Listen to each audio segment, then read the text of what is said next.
On his wife's birthday, he kissed her friend and proposed. Thinking she was innocent and weak, she shattered his world. Hi, my beautiful family. Welcome back to Mr. Peter Stories. Today, I want to take a moment, not just to welcome you, but to wrap you in all the love and honor I carry in my heart for you. You are not just part of this journey. You are the heartbeat of it. Every single one of you is a blessing I will never stop cherishing.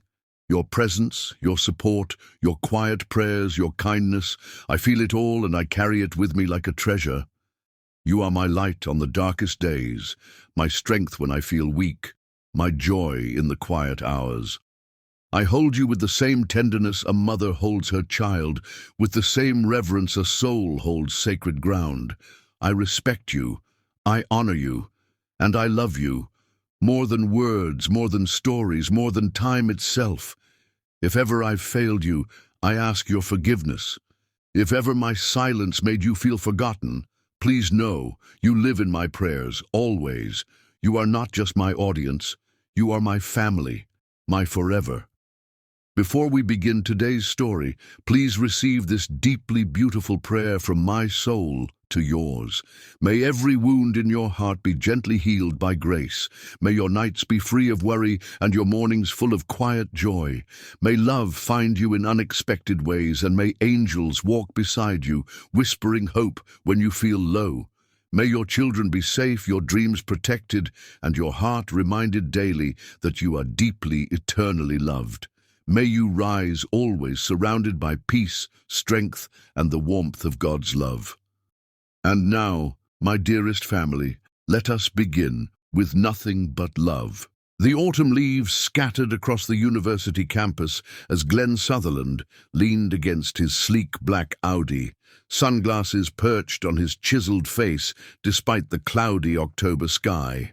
At 23, he was already legendary throughout Westlake University, son of real estate mogul Richard Sutherland, devastatingly handsome and completely aware of both facts. "Hey, Glenn," called a blonde in a tight sweater, deliberately slowing her pace. "Great party last weekend." Glenn flashed his trademark smile, the one that had launched 1,000 hookups. "Next weekend will be better. You should come." His invitation carried the weight of suggestion, and the blonde blushed, recognizing the familiar pattern that had played out with countless women before her. This was Glenn's final year at Westlake, and he'd spent the previous 3 building a reputation that preceded him into every room. Women wanted him.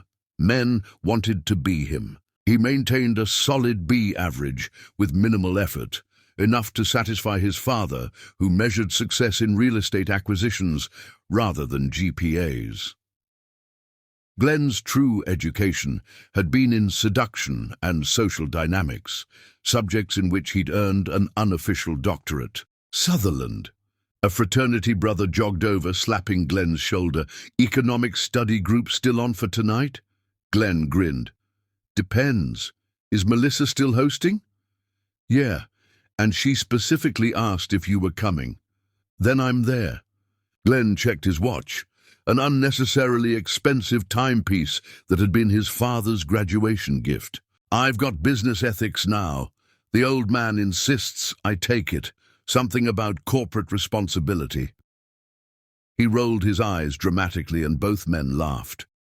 The lecture hall was already packed when Glenn strolled in, deliberately 7 minutes late, enough to make an entrance, not enough to genuinely irritate Professor Winters. He spotted a seat in the middle row and headed for it, nodding to familiar faces, ignoring the hopeful smiles from women he'd already conquered and discarded. "This seat is taken," came a cool voice as he reached for the chair. Glenn blinked, startled by the refusal. Looking down, he met the steady gaze of a woman he didn't recognize, dark skin that seemed to glow in the auditorium's fluorescent lighting. Curly hair pulled back in a messy bun with escaping tendrils, framing a face that made his practiced smile falter.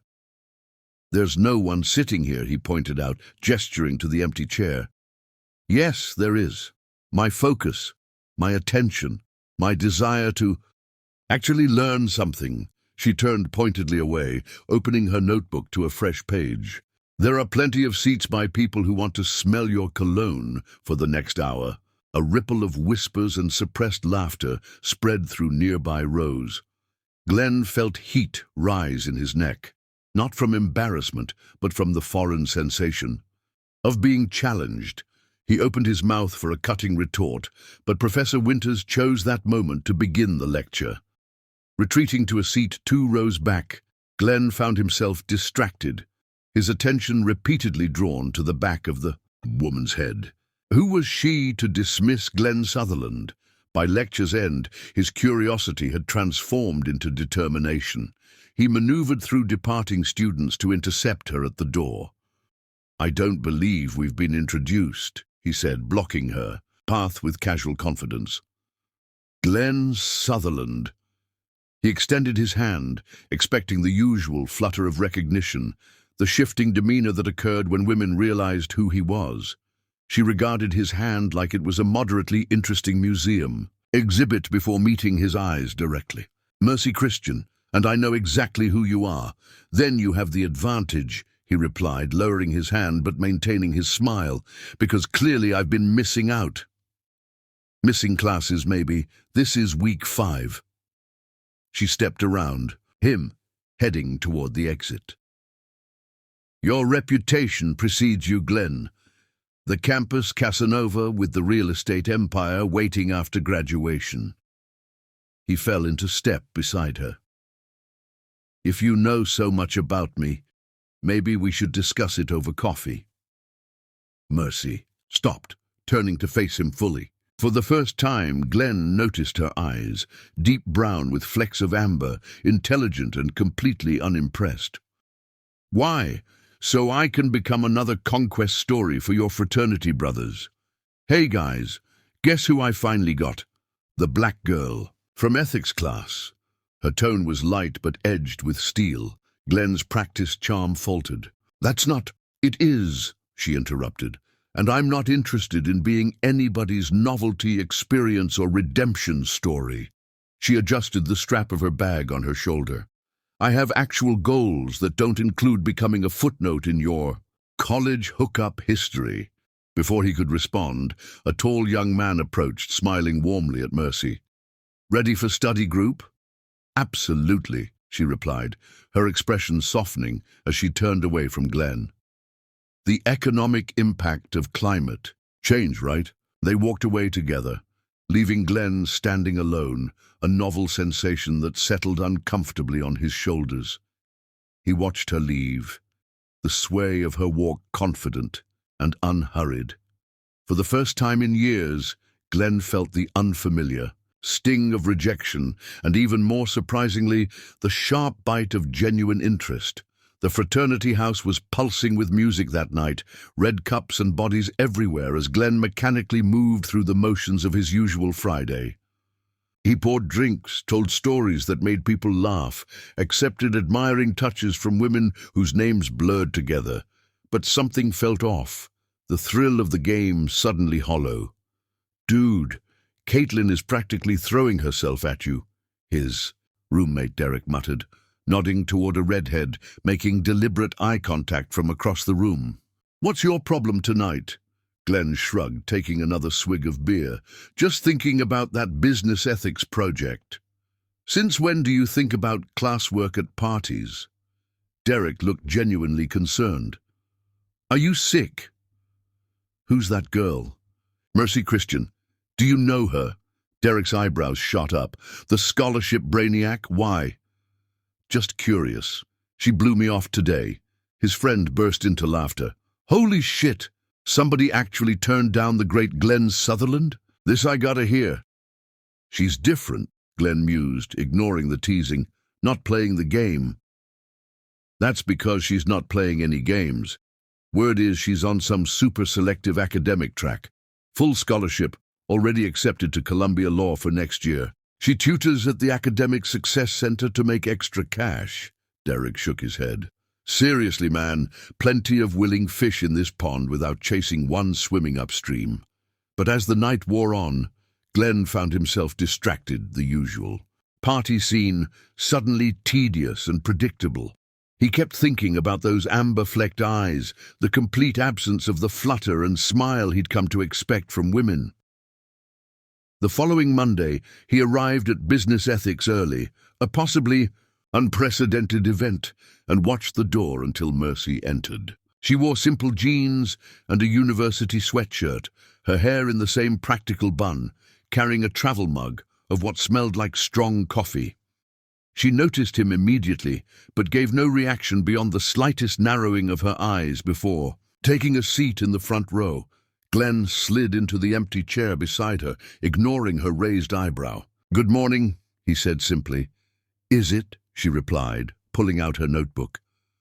"I looked up your environmental economics paper in the university journal," he said, watching with satisfaction as surprise flickered across her face. "The analysis of sustainable development incentives was impressive." Mercy's expression shifted to suspicion. "Did you actually read it, or just the abstract?" "Both," Glenn answered honestly. "I also read the response from Professor Harlow.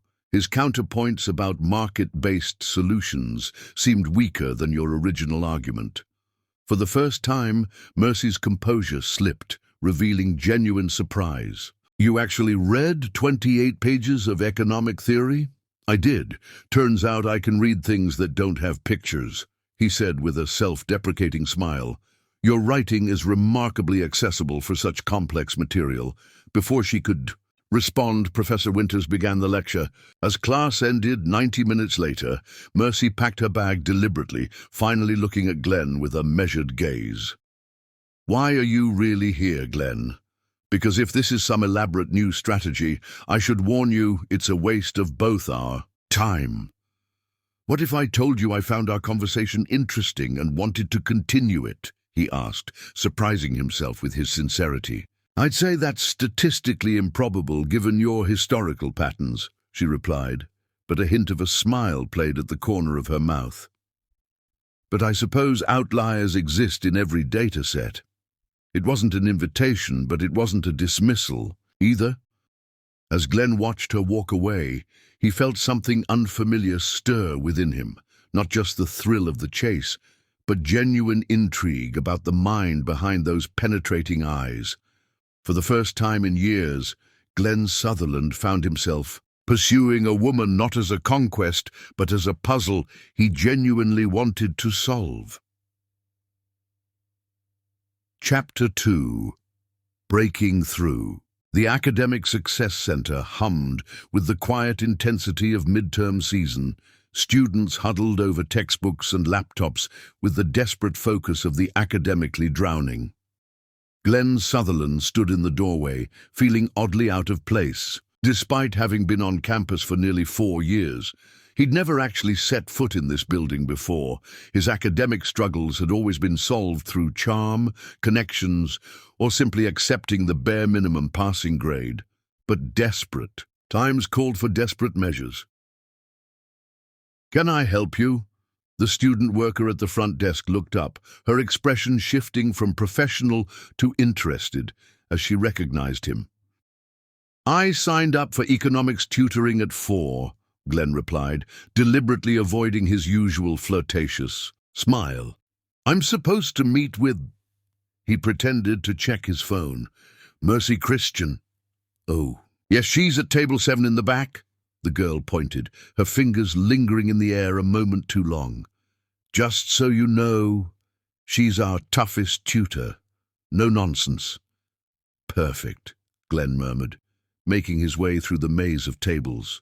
He spotted. Mercy immediately bent over a textbook, making notes with quick, precise movements of her pen. Her hair was arranged in the same practical bun, but today tendrils had escaped to frame her face, catching the afternoon light from the tall windows.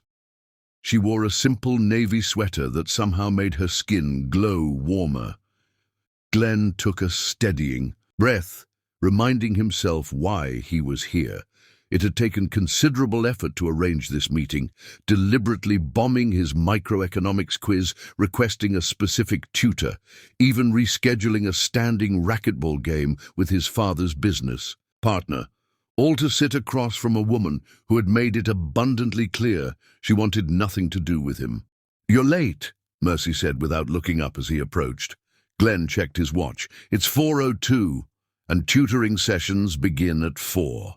She finally glanced up, her expression shifting from professional annoyance to genuine surprise. "You? Me?" Glenn confirmed, taking the seat across from her. "Apparently I'm failing microeconomics." Mercy's eyes narrowed suspiciously. "You're in Adamson's section, right? You had a B+ at midterm." Glenn blinked, momentarily thrown. "How would you know that?" "I grade for Professor Adamson." She folded her arms across her chest. "So what exactly are you doing here, Glenn?" "Because it's certainly not academic desperation." Caught, Glenn abandoned his prepared story. "Fine. I wanted to talk to you." "So you manipulated the tutoring system, potentially taking time away from students who actually need help?"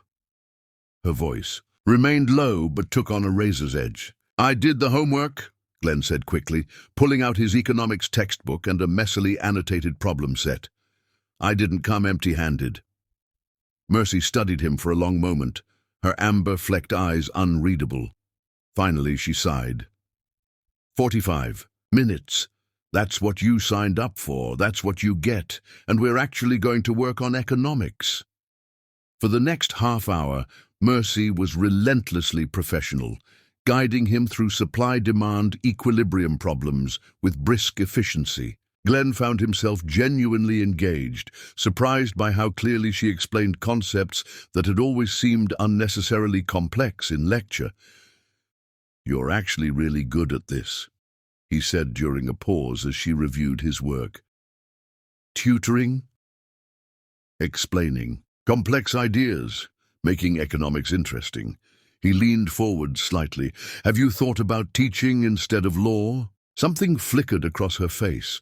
Surprise, perhaps, that he remembered her career plans from their brief conversation a week ago. "I need to change systems, not just explain them. Teaching is valuable, but law gives me tools to address structural inequalities." "Like the ones you wrote about in your paper," Glenn nodded. "The economic barriers to sustainable development in underserved communities." Mercy set down her pen. "Why are you really here? And don't say economics." Glenn met her gaze directly. "I'm here because you're the first person in years who didn't immediately fit into my understanding of the world. You dismissed me without a second thought. So this is about your ego," she concluded. "Initially, maybe," he admitted with surprising honesty. "But then I read your paper. I've been thinking about your argument regarding incentive structures and how they perpetuate inequality. It's made me look at my father's development projects differently." Mercy's carefully maintained professional demeanor cracked slightly. "You've actually been thinking about economic policy?" Shocking, I know. The campus playboy has thoughts beyond his next conquest. The words came out more bitter than he'd intended. "That's the reputation you've carefully cultivated," she pointed out.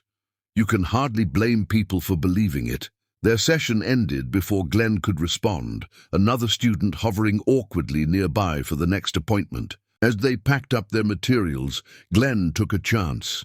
"There's a lecture on environmental economics next Thursday evening. The speaker is from the World Bank." He pushed a flyer across the table. "I thought you might be interested." Mercy glanced at the paper without touching it.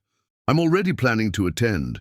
"Great," Glenn said, trying not to sound too eager. "Maybe we could discuss it afterward. Coffee or something?" "Why?" The directness of her question caught him off. "God!" "Because I'd like to hear your perspective," he answered honestly.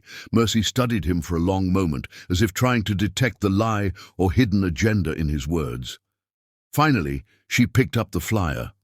"I'll think about it." Glenn counted it as progress. The lecture hall was packed the following Thursday, but Glenn spotted Mercy easily, sitting near the front with perfect posture, her notebook already open. He slipped into the empty seat beside her, just as the lights dimmed. "Is this seat taken?" he whispered, a callback to their first meeting.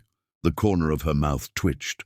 "Only by your questionable motives." For the next hour, they sat in companionable silence as the speaker discussed market-based approaches to environmental challenges. Glenn found himself taking actual notes, partly because the material was surprisingly interesting, and partly because he kept glancing at Mercy's rapid, organized note-taking with something like admiration. As the lecture ended and the lights came up, Glenn waited, unsure if she would honor their tentative coffee agreement. To his surprise, Mercy closed her notebook and turned to him. "That was interesting," she said. "His approach to carbon pricing was more nuanced than I expected." "I liked the case study on renewable energy incentives," Glenn offered, "but it seemed optimistic about voluntary corporate participation." Mercy gave him an appraising look. "Coffee?" They walked across campus to a small cafe tucked behind the Humanities building. Not one of the trendy spots where Glenn usually held court, but a quieter place with mismatched furniture and the rich aroma of freshly ground beans. "I have a confession," Glenn said as they settled at a corner table with their drinks. "I've passed this place 100 times and never come in. Too lowbrow for the Sutherland air." There was a teasing quality to her voice he hadn't heard before. "Too unknown," he corrected. "I tend to stick with the familiar." Except when pursuing unfamiliar tutoring sessions," she countered, but a smile softened the words. Their conversation flowed more easily than Glenn had expected, moving from environmental economics to campus politics to their vastly different upbringings. He learned that Mercy was raised by a single mother who worked 2 jobs to support them, that she'd won her first debate competition at 12, that she made extra money proofreading dissertations for international graduate students. "My mother always said education was the one thing nobody could take away from you," Mercy explained, warming her hands around her mug. "Every birthday, every Christmas, books were the main gift, even when money was tight. My father's philosophy is that everything has a price and everyone has an angle," Glenn found himself saying. "Success is measured by who blinks first in a negotiation." "And what's your philosophy?" Mercy asked quietly. The question caught Glenn off guard. No one had ever asked about his personal beliefs, separate from his father's or his fraternity's. Culture. He stared into his coffee, suddenly aware of the fragile moment between them. "I'm not sure I have one yet," he admitted finally. "I've been following a script for so long, I'm not sure what parts are actually me and what's just expected." The vulnerability in his answer seemed to shift something between them. Mercy's expression softened, her academic armor lowering slightly. "At least you're self-aware enough to recognize that," she said. "Most people never question the scripts they're given. They talked until the cafe began closing around them, the staff politely stacking chairs on tables." Outside, the November air had turned sharp with the promise of winter, and Mercy pulled her coat tighter around herself. "I can drive you home," Glenn offered, gesturing toward the parking lot where his Audi waited. "I'm in Westridge Apartments," she said. "It's not far." "That's across campus," he pointed out. "It's nearly midnight and it's freezing." Mercy hesitated, then nodded. "Okay, thank you." The drive was quiet, but comfortably so. Glenn resisted the urge to fill the silence with his usual charm offensive, instead letting the soft jazz from his car speakers create a peaceful bubble around them. When they arrived at her apartment complex, notably more modest than his downtown luxury building, he turned off the engine. "I'll walk you up," he said, reaching for his door handle. "That's not necessary," Mercy replied quickly. "It's late. Humor me." She looked like she might argue, then simply nodded. They walked side by side to her building, stopping at the entrance. A security light cast soft shadows across her face, highlighting the curve of her cheekbone, the fullness of her lips. "Thank you for tonight," Glenn said quietly, "for giving me a chance to be more than my reputation." Mercy studied him, her expression thoughtful. "You're different than I expected," she admitted, "though I'm still not entirely sure what you want from me." The moment hung between them, fragile and charged. In any other situation, with any other woman, Glenn would have moved in for a kiss, but something told him that would shatter whatever delicate connection they'd begun to build. "I want to keep talking to you," he said simply. "I want to hear what you think about things. I want to figure out what I actually think about things." A smile, genuine and unguarded, transformed her face. "That's surprisingly honest." "I'm full of surprises." Glenn replied with a smile of his own. Mercy took a step toward her door, then paused. "The Environmental Law Society is hosting a debate next Tuesday evening. You might find it interesting." The invitation was casual, but significant. "I'll be there," Glenn promised. As he drove home, Glenn realized two unprecedented things had happened. He'd spent an entire evening with a beautiful woman without once attempting to charm his way into her bed, and more surprisingly, he was already looking forward to seeing her again, not as a conquest, but as someone whose mind and perspective had genuinely captured his interest. For the first time in longer than he could remember, Glenn Sutherland went to bed thinking about a woman's words rather than her body, and found himself strangely, unexpectedly content with that reality. Chapter 3. The Transformation. The winter formal at Westlake University was traditionally the most prestigious event of the fall semester. Glenn arrived fashionably late, but for once, his tardiness wasn't calculated. He'd spent an extra 30 minutes debating tie choices and checking his hair, unusual behavior that had prompted merciless teasing from his roommate. The grand ballroom glittered with lights and the sparkle of expensive dresses. Glenn scanned the room with singular purpose until he found Mercy near the punch bowl, wearing a burgundy dress that hugged her curves before flowing gracefully to the floor. She'd worn her hair down for once, dark curls cascading past her shoulders. Glenn paused, momentarily transfixed. In the month since their coffee shop conversation, they'd fallen into a pattern of debate attendance, study sessions, and increasingly personal conversations. "You came," he said, approaching her with a genuine smile. "I said I would." Mercy turned, her eyes widening slightly as she took in his tailored suit. "You clean up well, Sutherland." "As do you, Christian." He offered her a glass of punch, though "I think stunning" would be more accurate. She accepted the drink with a skeptical eyebrow raise. "Is the flattery really necessary?" "It's not flattery if it's true," Glenn replied simply. A slow song began, and Glenn extended his hand. "Dance with me?" Mercy hesitated, glancing around at the curious onlookers before placing her hand in his. "One dance." On the dance floor, Glenn maintained a respectful distance, though his hand at the small of her back felt like it belonged there. They moved together with surprising synchronicity. "Everyone's staring," Mercy murmured, tension evident in her shoulders. "Let them," Glenn replied, "though I can't blame them. You're easily the most beautiful woman here. There you go again with the lines." Glenn guided her through a gentle turn. "Not a line, just truth." He paused, then added more softly, "You know, a month ago, I would have had 3 drinks by now and be working my way through the cheerleading squad." "And now?" Mercy asked, meeting his eyes directly.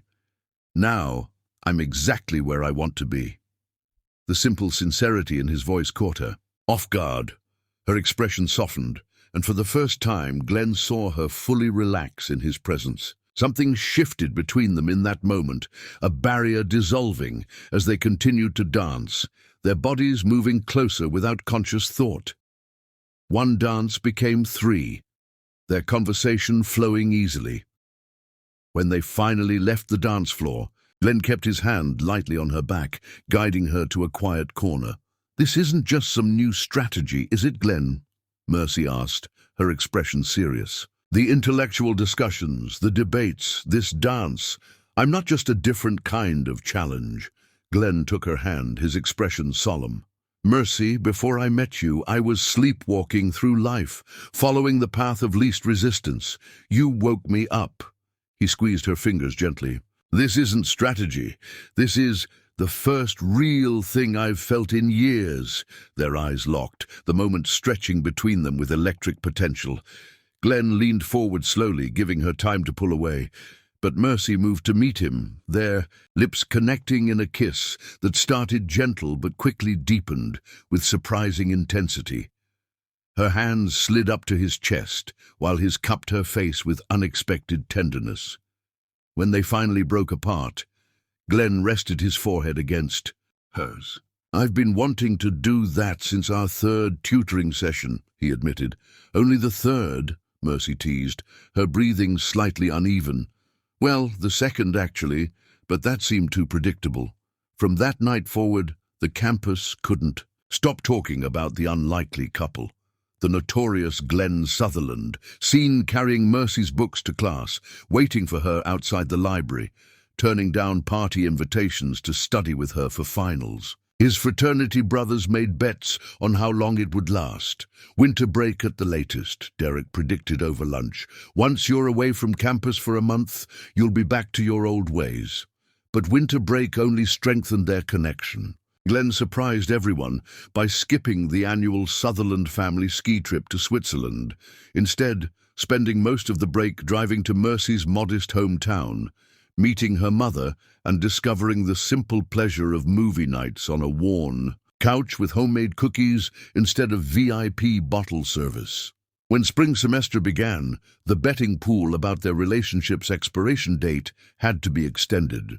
Glenn turned down the legendary spring break Cancun trip, a fraternity tradition he'd helped establish as a freshman, to help Mercy prepare for her law school admission test. Their physical connection intensified as their emotional bond deepened. One evening in an empty classroom, a debate about market regulations turned into a heated kiss that left Mercy pressed against the whiteboard. Glenn's hands tangled in her hair as she wrapped her legs around his waist. Their passion frequently surprised them both with its intensity. Stolen moments in library stacks, breathless encounters in Glenn's apartment that left them tangled in sheets and textbooks. But Glenn found himself equally captivated by Mercy's mind. He discovered a genuine interest in subjects he'd previously dismissed, engaging in late-night philosophical discussions and actually caring about his academic performance for perhaps the first time. The defining moment of his transformation came during midterms week when Mercy collapsed with a dangerous fever. Glenn not only stayed by her side in the campus health center, but collected her assignments, communicated with her professors, and completed her half-finished term paper on comparative economic systems, revealing an academic ability he'd long hidden beneath his party boy persona. When Professor Richards questioned whether Glenn had actually written the paper himself, he simply handed over his preliminary research notes, complete with margin annotations that connected economic theory to examples from his father's business practices, demonstrating a depth of understanding that left the skeptical professor speechless. By graduation day, Glenn and Mercy had become Westlake University's most unlikely success story. As they stood together in their caps and gowns, Glenn's father approached them, eyeing Mercy with the calculating gaze of a man who assessed everything in terms of value. "So you're the one who's reformed my son," Richard Sutherland said, extending his hand. "He's turned down 3 perfectly good VP positions in the company to follow you to Columbia." "With all due respect, sir," Mercy replied, her grip firm, "Glenn hasn't been reformed. He simply revealed who he actually is when he stops performing for everyone else's expectations." Richard's eyebrows rose, but a reluctant smile tugged at his mouth. "Well said." He turned to his son. "She's certainly not what I expected. I approve." As his father walked away, Glenn pulled Mercy close. "I love you," he said simply, the words still new enough to feel momentous. "I love you too," she replied. "Even though you've completely destroyed your carefully crafted reputation," Glenn laughed, looking around at the campus that had witnessed his remarkable transformation.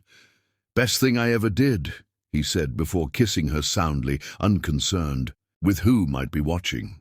The old Glenn Sutherland, campus playboy, existed only in fading memories and graduation anecdotes. In his place stood a man discovering what it meant to truly love someone more than himself. Chapter 4. Building a Life. The Manhattan apartment was modest by Sutherland standards, a one-bedroom in Washington Heights rather than the luxury Tribeca loft Glenn's father had offered.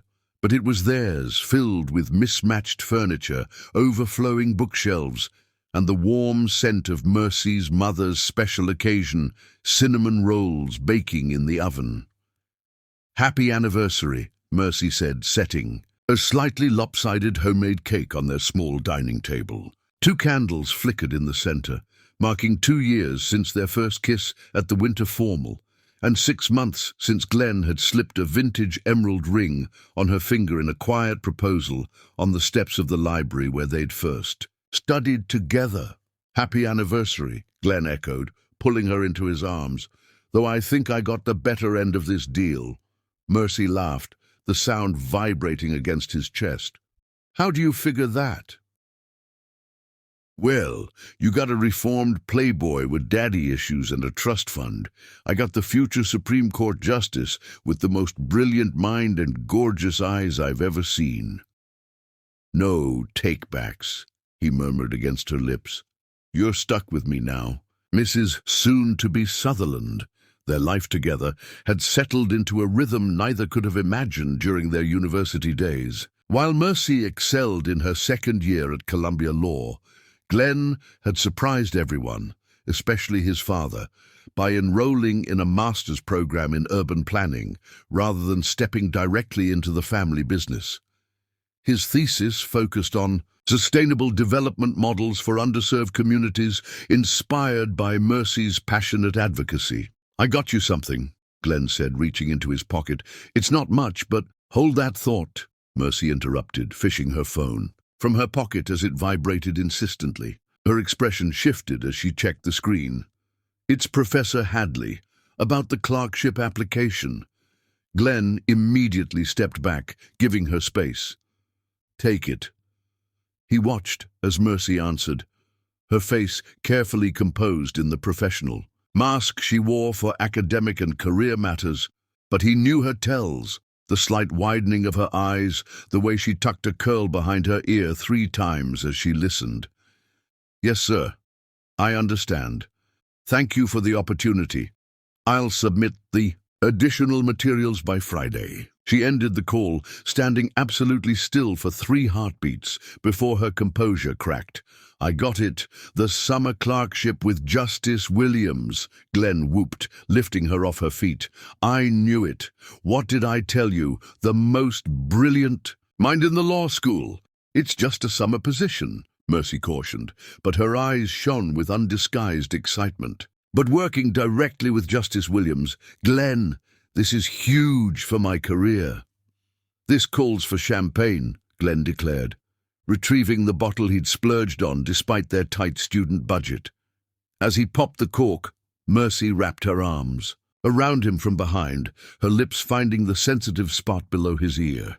"You know what else this calls for?" she murmured, her hands slipping beneath his shirt.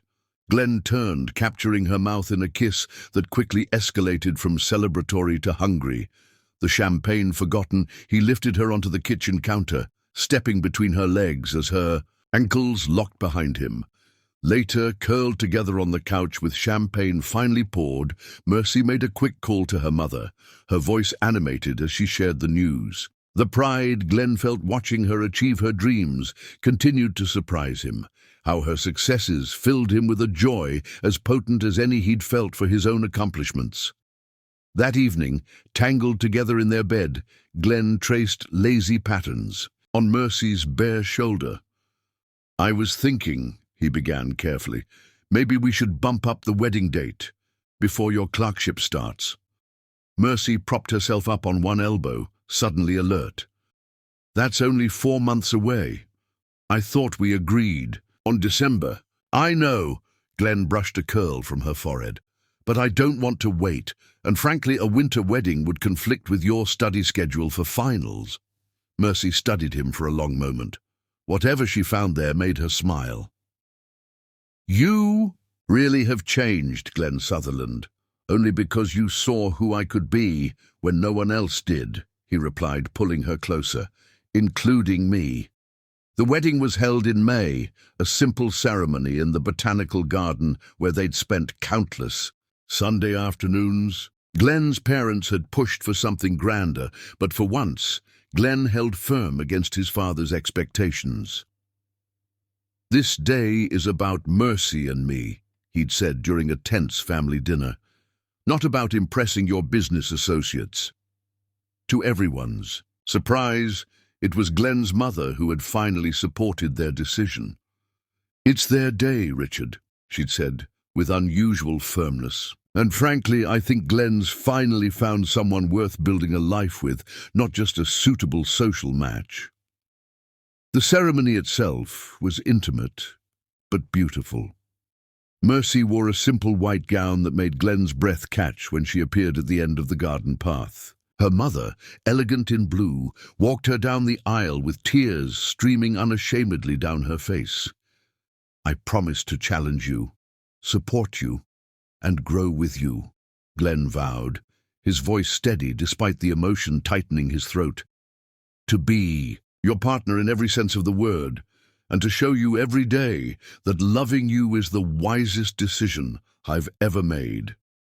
When the officiant pronounced them husband and wife, Glenn didn't wait for permission to kiss his bride. He pulled Mercy into an embrace that communicated everything words couldn't: devotion, desire, and profound gratitude. Their first year of marriage coincided with Mercy's final year of law school and Glenn's entry into Sutherland Developments. As a junior executive focused on community-integrated projects, they moved to a slightly larger apartment in Brooklyn, creating a home that blended their sensibilities. Glenn's appreciation for clean, modern lines, softened by Mercy's collection of second-hand books and colorful textiles. The transition wasn't always smooth.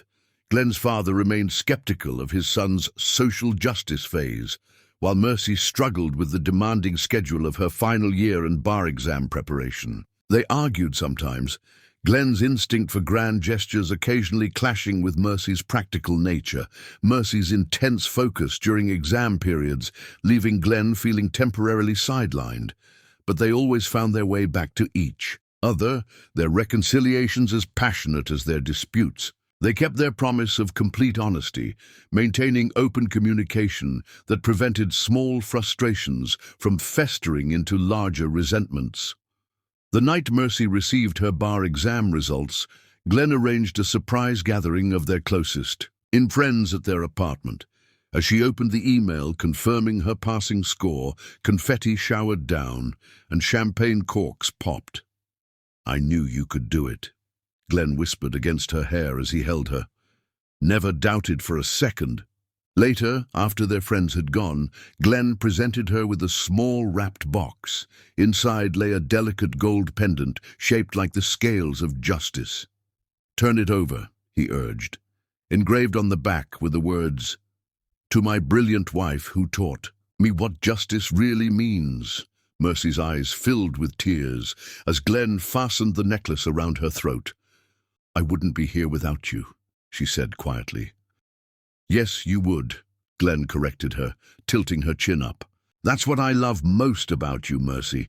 You would have achieved everything you have with or without me. I'm just incredibly grateful I get to witness it up close.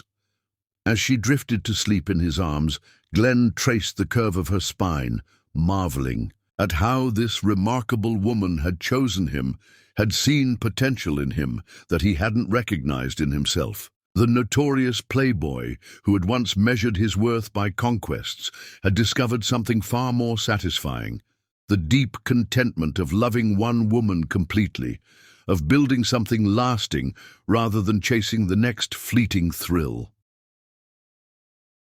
What neither of them could have anticipated was how the strength of their bond would soon be tested by the arrival of someone who would threaten everything they had so carefully built together. Chapter 5. Deepening Bonds. The Sutherlands' brownstone in Park Slope, a wedding anniversary gift from Glenn's parents that he had initially resisted but Mercy had pragmatically accepted, had transformed from an elegant showpiece into a true home. Photographs chronicling their journey lined the hallway walls, while shelves displayed souvenirs from weekend getaways and international trips they'd taken together. "You're going to be late," Mercy called from the kitchen, where she was simultaneously reviewing case notes and preparing coffee. Glenn emerged from the bedroom adjusting his tie, a concession to his father's expectations for monthly family business brunches. "Remind me again why I agreed to this." "Because," Mercy replied, rising to fix his slightly crooked tie, "you're brilliant at what you do. And even your father has finally admitted that your community-centered development approach is working." Her fingers lingered at his collar. "And because you promised your mother you'd help keep the peace between your father and brother." Glenn caught her hands, pressing a kiss to her palm. "Voice of reason, as always."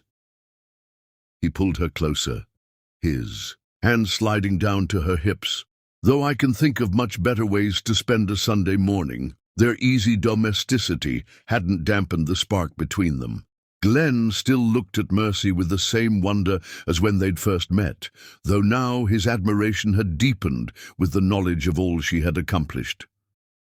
Since passing the bar, Mercy had established herself at Crawford, Bennett and Williams, a prestigious law firm specializing in human rights and corporate ethics. Her work often brought her into direct conflict with powerful business interests, including occasionally her father-in-law's associates, but she navigated these potential landmines with diplomatic skill that earned her respect, even from adversaries.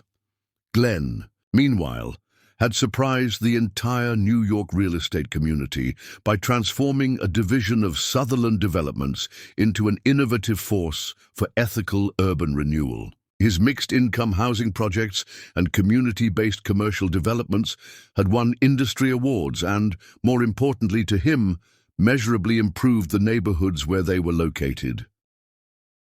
Their partnership extended beyond their personal relationship into a professional alliance that had become formidable in New York circles.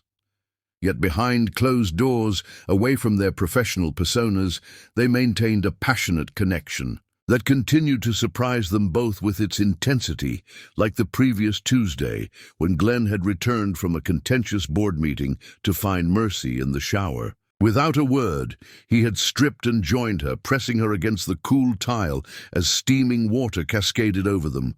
Or the night Mercy had won a particularly difficult case, arriving home to find Glenn waiting with champagne and a wicked gleam in his eye that led to an impromptu celebration on the kitchen counter. That evening, as they prepared for the Carter Foundation dinner, Glenn watched Mercy zip into the simple but elegant black dress that highlighted her curves. The sight of her, confident, brilliant, and undeniably sexy, still affected him physically in a way that made black tie events particularly challenging. "What?" Mercy asked, catching his reflection in the mirror. "Just appreciating the view," Glenn replied, wrapping his arms around her from behind. His lips found the bare skin of her shoulder. "Have I mentioned lately how lucky I am?" Mercy laughed, leaning back against him. "Only every day." She turned in his arms, her eyes darkening as she felt his response to her proximity. "We have 40 minutes before the car arrives." "I only need 20, Glenn murmured against her neck. "Confident, aren't we?" Mercy teased, even as her hands worked at his belt. They arrived at the gala exactly on time, both slightly flushed but impeccably dressed, sharing secret smiles throughout the evening. As they danced to the live band, Glenn chuckled, sharing an overheard comment about them being disgustingly perfect. "Apparently we're abnormal for not hating each other yet," he said. Mercy's eyes sparkled as she looked up at him. "Well, you," are still incredibly annoying sometimes. Really? Do tell. You leave wet towels on the bathroom floor. You hog the covers. You insist on making that disgusting protein shake every morning that smells like feet. Glenn laughed. And yet you keep me around. I'm very charitable, Mercy replied with mock seriousness before her expression softened. And you make me laugh, and you've never once asked me to be less ambitious or less driven. And you still look at me like you did at that winter formal. The genuine emotion in her voice touched something deep in Glenn's chest. For all their banter and professional accomplishments, it was these moments of raw honesty that anchored their marriage. They had created traditions uniquely theirs, leaving love notes in unexpected places, competitive date nights, where they tried to outdo each other with creativity rather than expense, skinny dipping in the rooftop hot tub Glenn had installed for Mercy's 31st birthday. Their personal rituals formed the foundation of an intimacy that transcended physical attraction, though that element remained potent enough to occasionally scandalize their housekeeper. One such incident occurred when Mrs. Peterson arrived early. To find them in the kitchen, Mercy perched on the island counter with Glenn between her legs, both so absorbed in each other they hadn't heard the front door. The poor woman had retreated in flustered embarrassment, returning an hour later to find them fully dressed and studiously pretending nothing had happened. But perhaps their most meaningful shared activity was their monthly volunteer work at Haven House, a shelter for women and children escaping domestic violence. Glenn taught financial literacy, while Mercy provided legal advice. It had begun as a one-time commitment, but evolved into a regular engagement that they both treasured, particularly as they began serious discussions about starting a family of their own. "I think I'm ready," Mercy said one night as they lay entwined in bed, the city lights casting gentle shadows across their room. "To try for a baby." Glenn propped himself up on one elbow, searching her face. They had discussed children theoretically, but Mercy had always been cautious about timing. "You're sure? What about the partner track?" "I'm ahead of schedule according to Morris," she said, referring to the senior partner who had become her mentor. "And I realized something today, watching you with those kids at Haven House." She paused, her expression soft in the dim light. "We have so much love to give, Glenn. I don't want to wait anymore." The emotion that surged through Glenn made words temporarily impossible. Instead, he gathered her close, pouring everything. He felt into a kiss that quickly rekindled the embers of the passion they'd shared earlier in the evening. This time, their lovemaking was different, slower, more deliberate, with the awareness that they might be creating something new together.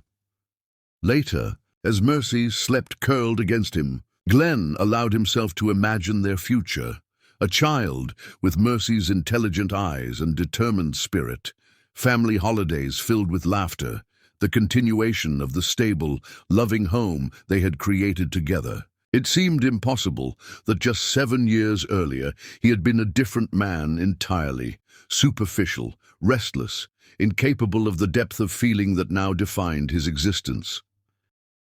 As he drifted towards sleep, Glenn tightened his arm around his wife, profoundly grateful for the life they had built and excited for the next chapter they would write together. Neither of them could have imagined that the foundations of that carefully constructed life were about to be tested by the arrival of someone who would threaten everything they had created. Chapter 6. Enter Lucy. The email arrived on a Tuesday morning as Mercy prepared for court, her coffee cooling beside her laptop as she reviewed her opening statement. The familiar name in her inbox gave her pause. Lucy Groves, a childhood friend from summer camp who had moved to New Zealand with her family 15 years ago. They had kept in sporadic contact over the years, liking each other's posts on social media and exchanging occasional holiday wishes. But they hadn't had a real conversation in nearly a decade. "Lucy Groves," Mercy mused aloud, opening the message. I wonder what she's up to. Glenn glanced up from his own laptop across the breakfast bar. Who? Friend from when I was 12. We spent 3 summers at Camp Evergreen together, then she moved to New Zealand. Haven't really kept in touch except for the odd Facebook comment. The email was lengthy, full of warm reminiscences and meticulously detailed updates on Lucy's life, her psychology studies, her travels around Asia, and her recent acceptance to a prestigious graduate program at Columbia. Mercy skimmed through until the final paragraphs caught her attention. I know this is terribly forward after so many years, but I've found myself in a difficult situation. The housing market in New York is impossible, and the university accommodation is full for the semester. I've been searching for a place I can afford, but everything is either dangerously sketchy or completely beyond my budget. I hate to impose, but I remember you mentioning your brownstone in Brooklyn in your Christmas card. I wonder if you might know of any safe, affordable options in your area, or perhaps even consider a short-term boarder while I find my feet. I promise I'm extremely tidy, quiet, and would be eternally grateful. I understand completely if it's too much to ask after all these years. Everything okay? Glenn asked, noticing Mercy's extended silence. Lucy is coming to Columbia for grad school, but doesn't have housing. Mercy looked up, her expression thoughtful.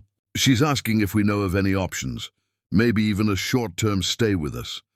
Glenn's eyebrows rose. With us? A childhood friend you haven't seen in 15 years?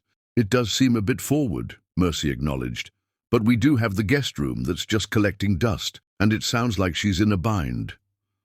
Mercy Christian Sutherland. Eternally solving other people's problems, Glenn said with affectionate exasperation. You know, most people would just send a list of neighborhood rental agencies. Mercy grinned. When have you known me to be most people? Glenn sighed, already recognizing the determined gleam in his wife's eyes. How long are we talking about? Just until she finds a place of her own, Mercy replied, already typing a response. A month, maybe 2 at most. And what do we know about this Lucy person now? People change a lot from summer camp. Mercy pulled up Lucy's social media profile, displaying a smiling woman with wavy blonde hair posing against various international backdrops. Lucy beside the Sydney Opera House, Lucy on a New Zealand hiking trail, Lucy sipping tea in Kyoto. Every photo was meticulously curated. Beautiful locations, perfect lighting, Lucy always positioned to showcase her best angles. She seems nice. Getting her master's in clinical psychology, did her undergrad with honors. Look at all these volunteer photos, teaching English in Cambodia, working with children in Thailand. All very photogenic volunteer work, Glenn noted, with a hint of skepticism that Mercy missed as she scrolled through more images. Oh, here's a mutual friend commenting. Mercy pointed to a comment from their college classmate Elaine. They must have connected through me. Glenn studied the photos over Mercy's shoulder. Lucy Groves was undeniably attractive in a wholesome, sun-kissed way, with a wide smile and clear blue eyes that seemed to radiate sincerity. There was something calculated about her presentation, but he couldn't quite identify what triggered that impression. If you think it's a good idea, I trust your judgment, he said finally. But let's set a clear timeline and expectations. Mercy turned, kissing him quickly. Thank you. It'll just be temporary, and who knows, maybe we'll make a new friend in the process. Lucy's response came within minutes, oddly quick given the time difference with New Zealand, effusively thanking them and providing her travel details. She demurred when Mercy offered to help find a short-term rental, insisting she wouldn't impose on their hospitality for long, though she also mentioned having shipped several large boxes of belongings ahead, suggesting a less temporary mindset than her words implied. 3 weeks later, Glenn found himself at JFK Airport, holding a handwritten sign reading Lucy Groves, as Mercy had been unexpectedly called into an emergency client meeting. He checked his watch. noting that the flight from Auckland had landed 20 minutes ago. Glenn. He looked up to see a woman who matched the social media photos, but somehow seemed more vivid in person. Lucy Groves had the kind of effortless beauty that photographers tried to capture in outdoor clothing catalogues. Fresh-faced, athletic, with a warm smile that reached her clear blue eyes. She wore simple jeans and a fitted white t-shirt that highlighted her tanned skin. Her blonde hair pulled back in a casual ponytail that somehow still looked styled. "You must be Lucy," Glenn replied, extending his hand. "Mercy sends her apologies. Work emergency? No worries at all," Lucy said, her New Zealand accent lilting pleasantly as she bypassed his handshake for a warm hug. "It's incredibly kind of you both to even consider having me stay. I wasn't sure what I'd do otherwise." Glenn noted how she lingered slightly in the embrace. Not inappropriately, but just a moment longer than typical for a first meeting. As he stepped back, her expression shifted almost imperceptibly, her eyes quickly scanning him from head to toe before returning to their warm welcome, as Glenn helped with her luggage, a single large suitcase and a battered backpack that looked more like carefully cultivated props than well-used travel gear. Lucy kept up a steady stream of grateful commentary about how fortunate she was to have connected with Mercy again. In the car, she asked thoughtful questions about his work, listening with apparent fascination as he explained his approach to community-centered development. "That's brilliant," she said, when he described a recent project that had preserved a historic neighborhood while creating affordable housing. "So few developers think about the human impact of their work. You're quite exceptional, aren't you?" Her eyes held his a beat longer than necessary, her admiration just transparent enough to feel genuine. Glenn found himself unexpectedly flattered by her sincere interest. Most of his friend's eyes glazed over when he discussed zoning regulations and community board negotiations. "I just try to balance business needs with ethical considerations," he said modestly. "Mercy's influence, really." "You two sound like the perfect match," Lucy commented, her tone warm, though something flickered briefly in her eyes. "Mercy always was the smartest girl at camp. I remember being completely intimidated by her." "She has that effect," Glenn agreed with a fond smile. When they arrived at the brownstone, Mercy had already returned home and was preparing dinner. Her face lit up at the sight of her childhood friend, and the two women embraced like no time had passed. "You look exactly the same," Lucy exclaimed, holding Mercy at arm's length, "still gorgeous and put together while the rest of us mere mortals struggle." The compliment was delivered with such seemingly genuine warmth that the subtle comparison went unnoticed. Mercy laughed. "And you're still a dreadful flatterer. Come on, I'll show you the guest room." Over dinner, Lucy regaled them with stories about growing up in New Zealand, her travels through Asia, and her decision to pursue clinical psychology. She asked thoughtful questions about their careers and relationship, listening with apparent fascination to the story of how they met in college. "So you reformed the notorious playboy," she said to Mercy with a teasing smile. "I'm impressed, though I can certainly see the appeal." She glanced at Glenn, the comment light enough to seem innocent but direct enough to acknowledge his attractiveness. "He wasn't that difficult to tame," Mercy replied, squeezing Glenn's hand affectionately. "He just needed someone to see past the facade." Throughout the evening, Lucy positioned herself as simultaneously impressive and vulnerable, describing academic achievements and adventurous travels in one breath, then sharing carefully curated hardships in the next. Her father's health problems, financial setbacks from a roommate who'd left her with unpaid rent, a broken engagement to a man who couldn't handle her ambition. Each story subtly reinforced her image as accomplished yet in need of support, independent yet deserving of assistance. Glenn noticed, too, how Lucy's attention shifted seamlessly between them, engaging Mercy with reminiscences and questions about her legal work, then turning to Glenn with comments that suggested a deep appreciation for his perspective. She remembered details from earlier conversation with unnerving precision, referencing them later to create a sense of connection. Later, after showing Lucy where everything was in the kitchen and bathroom, Mercy collapsed onto their bed with a contented sigh. "That went well, I think. She seems exactly the same, sweet, a bit chatty, but genuinely nice." Glenn nodded, loosening his tie. "She certainly seems grateful for the opportunity, though I'm not sure about the not that difficult to tame comment. I seem to recall considerable resistance to your charms." Mercy laughed, pulling him down for a kiss. "You were putty in my hands, Sutherland, admit it." As they settled into bed, Glenn found himself replaying moments from the evening. Lucy's attentiveness, her strategic self-presentation, the way her gaze sometimes lingered on him when Mercy wasn't looking. There was something carefully calibrated about her behavior that triggered the same instincts he'd developed in business negotiations, a sense that he was watching a performance rather than authentic interaction. But as Mercy curled against him, already drifting towards sleep, he dismissed the thought. He was probably just being overprotective of their private space, reading too much into normal social behavior from someone navigating a new environment.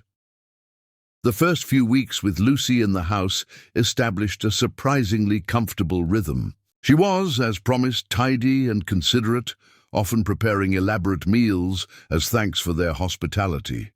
Her class schedule aligned conveniently with Glenn's workday, making it logical for him to offer her rides to campus, since Sutherland Developments was only a few blocks from Columbia. Their morning drives became a pleasant routine, with Lucy asking insightful questions about Glenn's projects and sharing entertaining stories about her psychology classes. She had a gift for storytelling, often leaving Glenn laughing as he dropped her off at the university gates. She wore subtle, expensive perfume he couldn't quite identify, and occasionally brushed against him, reaching for her bag or the car door.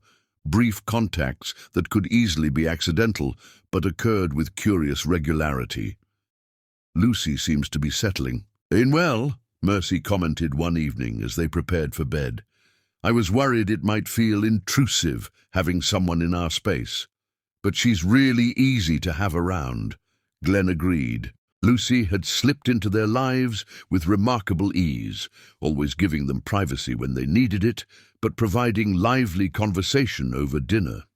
She showed genuine interest in both their careers, sometimes offering psychological perspectives on Glenn's community development challenges or asking thoughtful questions about Mercy's cases. What neither of them discussed was how Lucy's presence had subtly altered their domestic patterns. The spontaneous kitchen countertop encounters had ceased with a third person in the house. Their lazy Sunday mornings in bed had been curtailed by Lucy's suggestion of breakfast outings to get to know the neighborhood. Even their nightly routine had shifted slightly, both more conscious of their volume, with a guest down the hall. "I think we've got ourselves a good house guest," Glenn said, climbing into bed beside his wife. "Though I do miss walking around naked on Sunday mornings." Mercy laughed, curling against him. "A small price to pay for our good deed, and don't worry," she mentioned looking at a few apartments next week. But as weeks stretched into months, Lucy's apartment search seemed perpetually hampered by bad luck, places rented before she could view them, unexpected problems discovered during walkthroughs, landlords who suddenly raised the advertised rent. Each setback was recounted with just the right balance of frustration and resilience to evoke sympathy rather than suspicion. "I feel terrible imposing on you both for so long," she said one evening, her blue eyes wide with apparent distress. "Please tell me honestly if you want me to find a temporary hostel or something." "Don't be ridiculous," Mercy replied immediately. "You're welcome to stay as long as you need. We enjoy having you here." Glenn nodded in agreement, though a small part of him had begun to miss the private intimacy he and Mercy had always shared. But watching his wife's genuine pleasure in reconnecting with her childhood friend, he kept these thoughts to himself. Lucy's presence was temporary after all, and Mercy had always given so much to others, supporting his career, volunteering, countless hours, nurturing their relationship. The least he could do was share their home with her friend for a while longer. What Glenn didn't notice was how Lucy observed their interactions with careful attention, noting which compliments made Mercy beam, which topics made Glenn animated, which points of tension existed between them, how she catalogued their habits, preferences and patterns with methodical precision, how her eyes lingered on Glenn when Mercy wasn't looking, assessing and calculating with an intensity at odds with her carefree persona. And neither of them noticed how beneath her warm smiles and thoughtful gestures, Lucy Groves was patiently, systematically working her way into the cracks of their marriage. Hairline fractures so subtle they didn't yet realize they existed. Chapter 7. The First Cracks. 3 months after Lucy's arrival, subtle shifts began to appear in the Sutherland household dynamics. Changes so gradual they might have gone unnoticed had Mercy not been trained to detect patterns and inconsistencies. Through years of legal practice, it started with Glenn's schedule. The man who had prided himself on work-life balance and leaving the office by 6 suddenly found himself caught in unavoidable meetings that stretched well into the evening. When he did arrive home, he seemed distracted, checking his phone. More frequently, smiling at messages he claimed were just work stuff. The Harlem redevelopment project was indeed entering a critical phase, with community board approvals and investor concerns creating legitimate demands on his time. But something about the pattern felt off to Mercy's intuitive sense. Lucy, meanwhile, had undergone a subtle transformation in her appearance. The casual, outdoorsy style she'd arrived with had been replaced by more sophisticated, and notably, more revealing outfits. Her yoga pants became increasingly form-fitting, her necklines lower when lounging around the house. She'd taken to wearing her hair down in loose waves that she often tossed or twirled absently while talking. The changes were gradual enough that commenting would have seemed petty, yet the cumulative effect was striking. More subtly, Lucy had begun to insert herself into conversations between Glenn and Mercy, positioning herself as a mediator or interpreter. "What Glenn means is, or I think Mercy's trying to say," she would interject, creating a triangulated dynamic where she became central to their communication. She'd also developed an uncanny habit of appearing whenever Mercy and Glenn began having a private moment, necessitating a shift back to more general conversation. Mercy noticed these changes peripherally at first, dismissing her unease as unfounded. Glenn did have a major redevelopment project in Harlem that legitimately demanded extra attention. Lucy was simply adjusting to New York City style. There was no reason for the faint whisper of discomfort that occasionally brushed Mercy's consciousness until the first incident. It happened on a Thursday. Mercy had a court appearance scheduled for the afternoon, but wrapped up earlier than expected when the opposing counsel requested a continuance. She texted Glenn that she'd be home early, but received no response, which wasn't unusual when he was in meetings. The house was quiet when she arrived, but she heard voices and soft laughter coming from the kitchen, dropping her briefcase in the foyer. Mercy headed toward the sound, about to call out when something made her pause in the doorway. Glenn and Lucy stood by the island counter, a bottle of wine open between them, glasses half empty. That alone wasn't unusual. What froze Mercy was their posture and the unmistakable intimacy of the moment. Lucy stood unusually close to Glenn, her hand resting lightly on his forearm, her body angled toward him as she looked up with rapt attention. Glenn was leaning slightly toward her, one hand gesturing animatedly as he spoke, his expression more relaxed and engaged than Mercy had seen in weeks when he spoke to her. "I can't believe she actually said that to you," Lucy was saying, her voice warm with admiration. "You handled it perfectly, though." "Well, I had plenty of practice dealing with difficult personalities in college," Glenn replied with a grin. "Remember, What I told you about Professor Harris, the one who said you'd never amount to anything beyond your father's connections. Lucy's hand moved from his forearm to his shoulder in a gesture of support. If only he could see you now. The casual reference to a story Mercy hadn't heard, a personal anecdote Glenn had apparently shared with Lucy, but not his wife, felt like a small betrayal in itself. But it was Lucy's next words that truly twisted the knife. You know, that's what makes you and Mercy such different types of successful people, Lucy mused, taking a sip of wine. She's always had this clear path, academic validation, but you had to prove yourself against everyone's expectations. It takes a different kind of strength. Glenn nodded thoughtfully. I never thought about it that way, but you're right. Mercy's always known exactly who she is and what she wanted. And you're still discovering all you can be, Lucy said softly, her eyes holding his with uncomfortable intensity. That's what makes you so. The moment Mercy entered, they both startled visibly, stepping apart with a quickness that suggested consciousness of impropriety. Lucy's hand dropped from Glenn's shoulder as if it burned, while Glenn straightened, abruptly wine sloshing in his glass. Mercy! Lucy's voice was an octave higher than usual. You're home early. Court appearance got postponed, Mercy replied, studying them both carefully. I texted. Sorry, phone's in my jacket, Glenn said, his casual tone at odds with the slight flush on his neck, a tell Mercy recognized from the rare occasions when he was uncomfortable. I got home early too. Lucy was telling me about this hilarious patient scenario from her clinical rotation. The lie was so smooth, so immediate, that Mercy felt momentarily disoriented.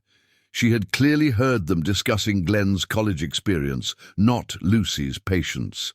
The effortless shift in narrative made her question her own recollection for a split second. We opened that Bordeaux from your birthday, Lucy added quickly, gesturing to the bottle. I hope that was okay. Glenn said it wasn't being saved for anything special. Mercy's gaze shifted to the wine bottle, a vintage they had specifically set aside for their upcoming anniversary, a fact Glenn was well aware of. They had discussed it just last week when planning their celebration. Not at all, Mercy said, maintaining her composure, though her legal mind was cataloguing every detail. The expensive wine they'd been saving, the unusual midday drinking, the physical proximity, the visible startling when she appeared, and most damning, the immediate lie about their conversation topic. Pour me a glass. The next hour passed in superficially normal conversation, but Mercy felt the undercurrent of tension. Glenn spoke too enthusiastically about his day. Lucy made excessive eye contact with Mercy, as if to prove she had nothing to hide, and both of them had subtle tells of nervousness. Glenn's finger tapping against his leg, Lucy's excessive hair. Touching. What was most unsettling was how seamlessly they recovered, transitioning into a discussion about a documentary series they'd all been watching, with Lucy carefully positioning herself as less informed, asking Mercy questions about elements she'd missed in previous episodes. The skillful redirection almost, but not quite, masked the awkwardness of the earlier moment. That night, as they prepared for bed, Mercy decided on directness. You and Lucy seemed quite comfortable this afternoon. Glenn, in the middle of hanging up his suit, paused almost imperceptibly before continuing the motion with deliberate casualness. Did we? Standing very close, drinking our anniversary wine, jumping apart when I walked in. Mercy kept her tone even, factual rather than accusatory. Glenn turned to face her, his expression a study in innocence that reminded Mercy uncomfortably of his courtroom face when deflecting difficult questions. We were just talking. Lucy had a rough day at her placement, got chewed out by her supervisor for connecting too deeply with a patient. I was being supportive. The explanation was entirely different from what he'd said in the kitchen, that Lucy had been telling him a hilarious patient scenario. The inconsistency hung in the air between them, though Glenn didn't seem to notice his own contradiction. by opening our anniversary wine at 3 in the afternoon. I didn't realize it was special, Glenn said, his tone taking on a slight defensive edge. It was just sitting in the rack, with a tag that said anniversary on it, Mercy pointed out.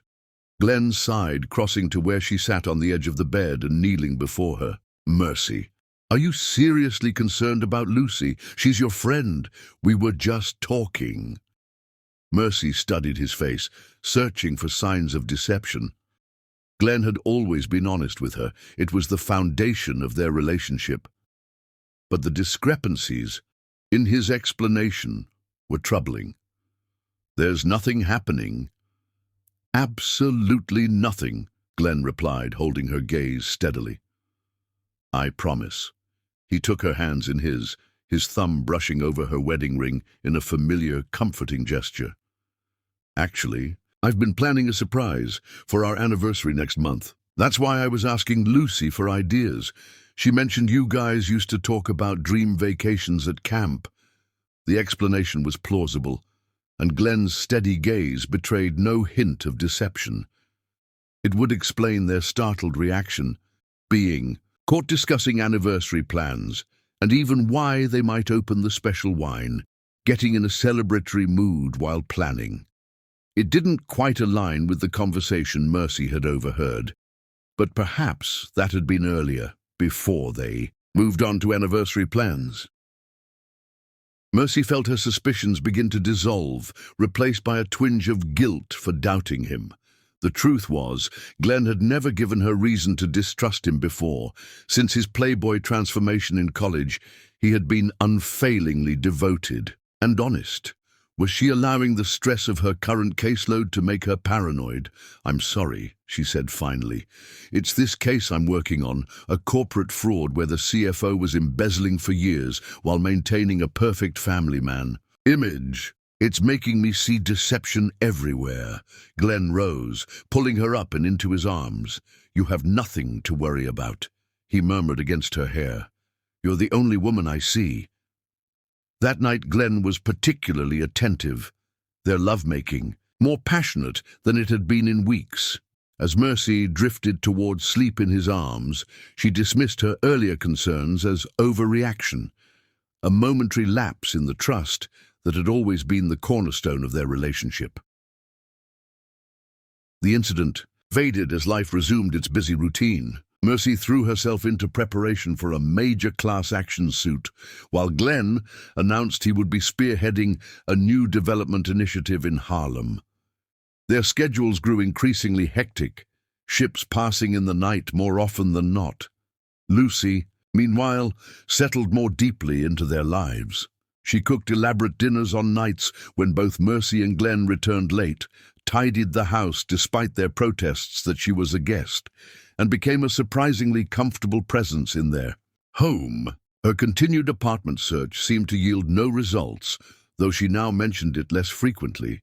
2 weeks after the kitchen incident, Glenn surprised Mercy with an elaborate anniversary weekend in the Berkshires, a charming bed and breakfast, hiking along autumn trails, and dinner at an exclusive restaurant where he presented her with a sapphire necklace that perfectly matched her eyes.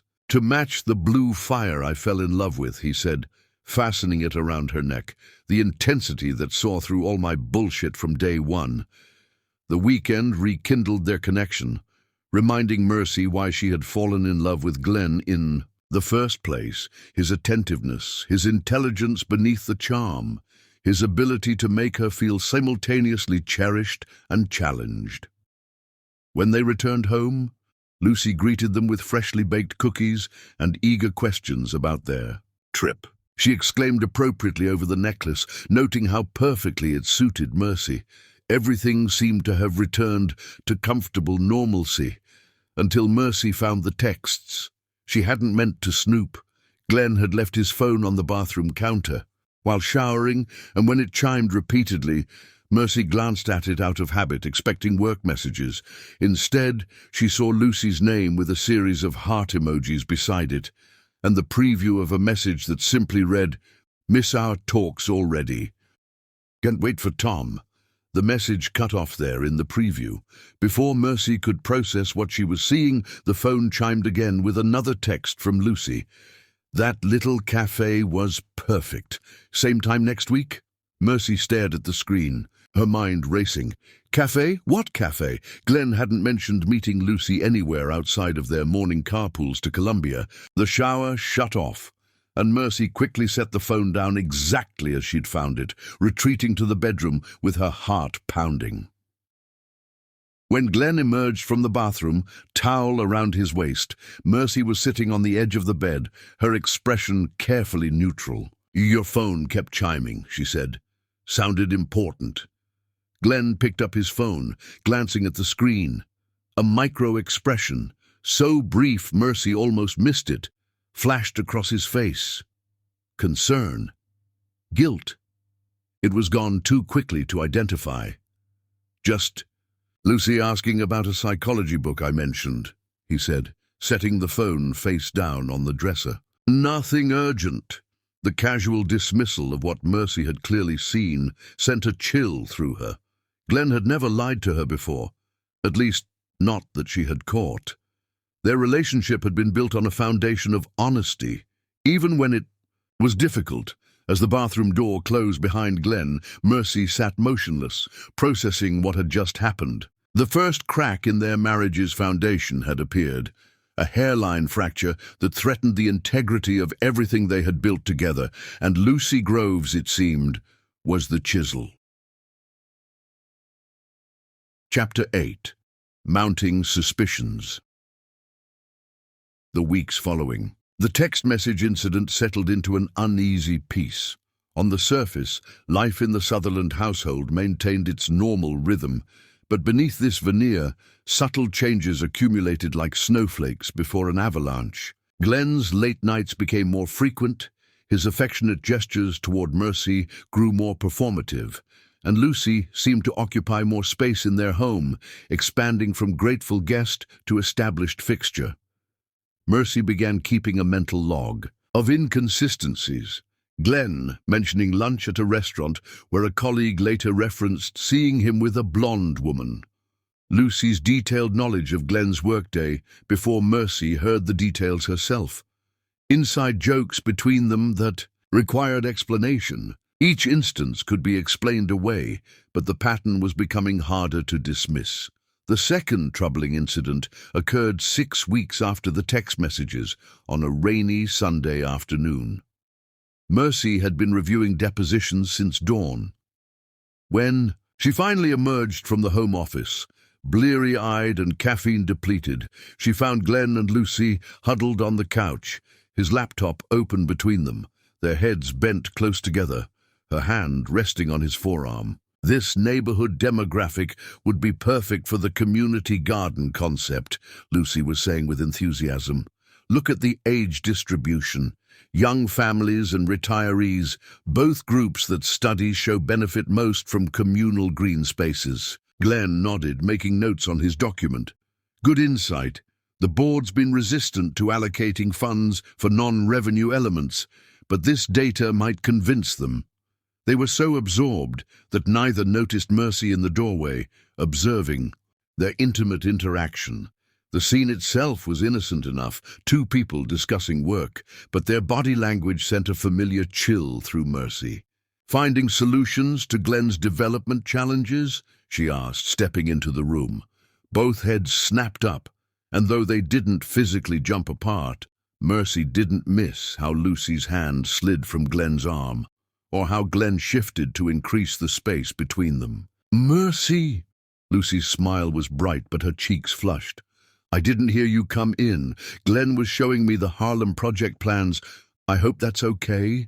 My thesis focuses on community psychology, and his development model is exactly what I've been researching. Of course it's okay, Mercy replied, maintaining a neutral expression despite the uncomfortable tightening in her chest. Glenn's work is impressive. I'm not surprised you're interested. As their conversation shifted to safer topics, Mercy observed the appreciative glance Glenn gave Lucy's retreating form when she left the room. So quick it might have been nothing, but so reminiscent of the old Glenn, the campus player who had evaluated every attractive woman who crossed his path. That evening, when Lucy announced she was meeting classmates for dinner, Mercy seized the opportunity for a direct conversation with her husband. "Glenn," she began as they washed dishes together, "I need to ask you something, and I need complete honesty." Glenn's hands stilled in the soapy water. "Always. Is something developing between you and Lucy?"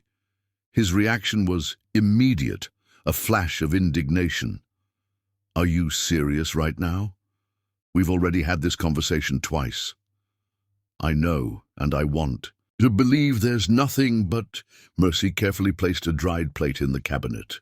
"Your body language changes when she's around. You're working late more often. You're sharing your projects with her instead of bouncing ideas off me like you used to." "Mercy, you've been swamped with this case for weeks. Every time I try to discuss work with you, you're distracted or exhausted. Lucy happened to be available and interested. That's all." He took her hands, his expression earnest. "You're seeing threats where none exist." Put that way, Mercy's concerns again seemed overblown. She had noticed Lucy's tactile nature with others, touching Mercy's arm when they spoke, hugging the neighbors, children, greeting the barista with a warm hand clasp. That night, Glenn was particularly attentive, making love to her with an intensity that temporarily banished her concerns. As they lay together afterward, he propped himself on one elbow, tracing her features with gentle fingers. "We should take a vacation when your case wraps up," he suggested. "Just the two of us. Maybe that villa in Tuscany we've been talking about?" The gesture was so perfectly Glenn that Mercy felt a flush of shame for her suspicions. This was the man who had transformed himself for her, who had built a life with her based on mutual respect. How could she doubt him based on a few ambiguous interactions? Yet that night, after Glenn fell asleep, Mercy lay awake, replaying the conversations and encounters of the past few months. The text messages about meetings at cafes, Glenn's changing work schedule, Lucy's growing integration into their lives. Mercy made a decision. If she was wrong, no harm would be done. But if her suspicions had merit, she needed to know. The next morning, she called an old law school classmate who had opened a private investigation firm. Elena Ramirez's office was deliberately understated. No flashy signage, just a small plaque beside a nondescript door in a converted warehouse. "This isn't about opposing counsel, is it?" Elena asked after they exchanged greetings. "No," Mercy admitted. "It's personal." For the next hour, Mercy outlined the situation. Lucy's arrival, the changes in Glenn's behavior, the specific incidents that had triggered her concern. Elena listened without judgment, taking occasional notes. "So to be clear," Elena summarized, "you want surveillance on both your husband and this house guest, documenting their interactions when you're not present." "Yes," Mercy confirmed, the word feeling like a betrayal even as she spoke it. "I need to know if I'm being paranoid or if something is actually happening." "You're not the first spouse to sit in that chair," Elena assured her. "And in my experience, someone with your legal training doesn't imagine patterns that aren't there." For the next 2 weeks, as Mercy immersed herself in her case, a troubling pattern emerged in Elena's reports. Photos documented Glenn and Lucy meeting at cafes during times Glenn had claimed to be in meetings. GPS tracking showed unexplained detours. Transcripts of their public conversations revealed a growing intimacy they were deliberately concealing. None of it was explicitly damning, no passionate embraces or declarations of love, but the evidence painted a picture of two people developing a connection they were hiding. The third incident, the one that shattered any remaining doubt, occurred on a Wednesday evening, 3 days before Mercy's case was set for closing arguments. She had left the office early with a migraine, declining Glenn's offer to come home since he was in a crucial meeting with investors. The house was quiet when she arrived, and she headed straight upstairs, taking medication before lying down in the darkened bedroom. She must have dozed, because she woke disoriented to the sound of the front door opening and voices below. The migraine had receded to a dull throb, allowing her to register Glenn's voice and then Lucy's laugh. "I didn't expect Mercy to be home," Glenn was saying. "She texted about a migraine but said she was staying at the office until the medication kicked in." "Poor thing," Lucy replied with sympathy. "Those migraines of hers have been getting worse with this case stress." There was a pause, and then Glenn's voice, lower but clearly audible. "I miss you when we have to pretend. It's exhausting keeping this distance when she's around." Mercy froze, the blood in her veins turning to ice. "I know," Lucy responded, her voice hushed. "It's getting harder to hide how I feel about you, but we need to be patient. Everything will work out if we stick to the plan." "Maybe we should just tell her," Glenn said uncertainly. "This deception doesn't feel right." "Not yet," Lucy urged, her voice taking on a subtle edge beneath the softness. "Mercy's in the middle of this huge case. It would destroy her." We agreed. "To wait until after, remember? To minimize the damage." "You're right," Glenn sighed. "As always, I just hate lying to her. After everything we've been through." "It's kinder this way," Lucy assured him. "A clean break once all the pieces are in place. Soon we won't have to hide anymore." Their voices moved toward the kitchen, becoming indistinct. Mercy lay absolutely still, her legal mind analyzing what she'd just heard with clinical precision, despite the emotional tsunami gathering force within her. There was no innocent explanation this time. Forcing herself to breathe, slowly Mercy considered her options. The lawyer in her won out. "Never show your hand until you have all the facts." Moving silently, Mercy checked her appearance in the bathroom mirror, arranged her features into a mask of lingering discomfort, and made her way downstairs. The conversation in the kitchen immediately shifted as she appeared, Glenn and Lucy now discussing a documentary series with deliberate casualness. "You're up," Glenn said, crossing to kiss her forehead with perfect husbandly concern. "How's the migraine?" "Better," Mercy replied, studying his face for signs of the deception she now knew was there. "Not gone, but manageable." "I was just making some chamomile tea," Lucy said, her smile warm and seemingly genuine. "It might help." Mercy accepted the tea, noting how Lucy's hands were perfectly steady, her expression revealing nothing but friendly concern. Glenn, too, showed no signs of the conversation she'd overheard. No guilty fidgeting, no avoidance of eye contact, nothing that would betray that moments earlier he had been discussing their plan to leave her. They were good, Mercy realized with a chill. Very good. How long had this been going on? How many interactions had she misinterpreted, giving them the benefit of the doubt when her instincts had been screaming that something was wrong? That night, she sent a brief, encrypted message to Elena. "Need comprehensive package. No time constraints, no expense limitations." The response came within minutes. "Understood. Full surveillance and background beginning immediately. Daily reports." As she lay beside Glenn in the dark, listening to his steady breathing and wondering how the man she had loved and trusted for 7 years could lie so effortlessly to her face, Mercy felt something crystallize within her. The Glenn Sutherland she had married valued honesty above all else. He had built his entire reformed identity on being a man of integrity rather than charm. Had that all been an illusion? Another performance from a skilled player who had simply found a more sophisticated game? And Lucy, what was her role in this? A convenient affair partner or something more calculated?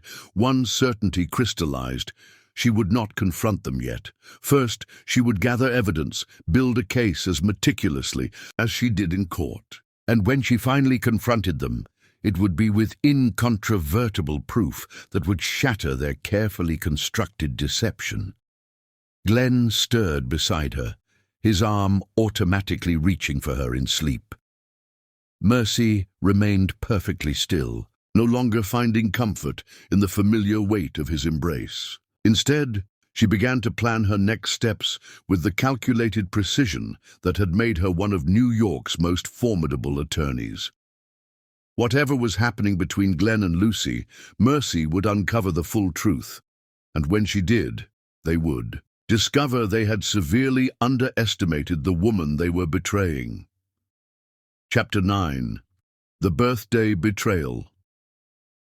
As her 34th birthday approached, Mercy found herself living a carefully choreographed double life. On the surface, she maintained the appearance of a successful attorney and trusting wife, carrying on normal conversations with both Glenn and Lucy, participating in household routines and continuing her professional responsibilities with her customary excellence.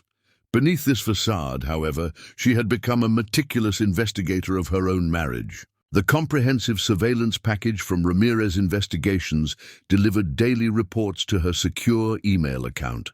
Photographs of Glenn and Lucy meeting at cafes far from their usual haunts, transcripts of conversations in public places, captured by directional microphones, timestamps of arrivals and departures that contradicted the explanations they gave Mercy. The evidence was devastating in its comprehensiveness. What had begun as casual flirtation during their morning drives had evolved into a full-blown affair, conducted during supposed late meetings and fabricated study groups. They were careful, meeting in obscure locations, maintaining appropriate behavior in public. But Elena's team was better, documenting brief touches in quiet corners, intimate conversations over coffee, and the unmistakable body language of two people romantically involved. Most painful were the recorded conversations where Glenn spoke about Mercy, describing her as brilliant but cold, suggesting she was more devoted to her career than their marriage, painting himself as a supportive husband whose needs had been neglected. It was a portrait Mercy barely recognized, a convenient rewriting of their relationship that allowed Glenn to justify his betrayal. "She's always been like this," Glenn had told Lucy during one documented conversation at a small cafe in the village. "Focused on the next achievement, the next case. I thought it would change after we got established, but it's only gotten more intense." "You deserve someone who puts you first," Lucy had replied, her hand covering his on the table. "Someone who appreciates everything you offer." The conversation had made Mercy physically ill when she first read the transcript. Had Glenn truly felt neglected all these years, or was this revisionist history to absolve himself of guilt? The Glenn she knew had always encouraged her career, had taken pride in her accomplishments, had never once suggested he felt sidelined by her ambition. More shocking were the revelations about Lucy herself. Elena's background investigation had uncovered a pattern. Lucy Groves had a history of inserting herself into the lives of wealthy married men, creating dependency and intimacy before the relationship turned romantic. Two similar situations, in Auckland and Sydney, had ended with substantial financial settlements when the wives discovered the affairs. The vulnerable graduate student act, it seemed, was a well-rehearsed performance. Lucy had never been accepted to Columbia's psychology program. She had applied but been rejected, a fact she had concealed with remarkable skill, leaving the house each day as if attending classes. Instead, Elena's team had tracked her to various cafes where she spent hours on her laptop, occasionally meeting with Glenn, but often simply maintaining her elaborate fiction. The depth of the deception was breathtaking. Lucy had created an entirely fictional life, complete with fabricated stories about professors and classmates. Glenn, apparently, had never bothered to verify any of it, accepting her narrative without question. As the pieces came together, Mercy found herself less devastated than coldly, precisely furious. The emotional breakdown she had initially feared never materialized. Instead, a steely resolve took its place. a determination to understand the full scope of their betrayal before deciding how to respond. Despite the mountain of evidence accumulating in her secure email, Mercy maintained her composed exterior. She won her court case with a unanimous verdict that made headlines in legal circles.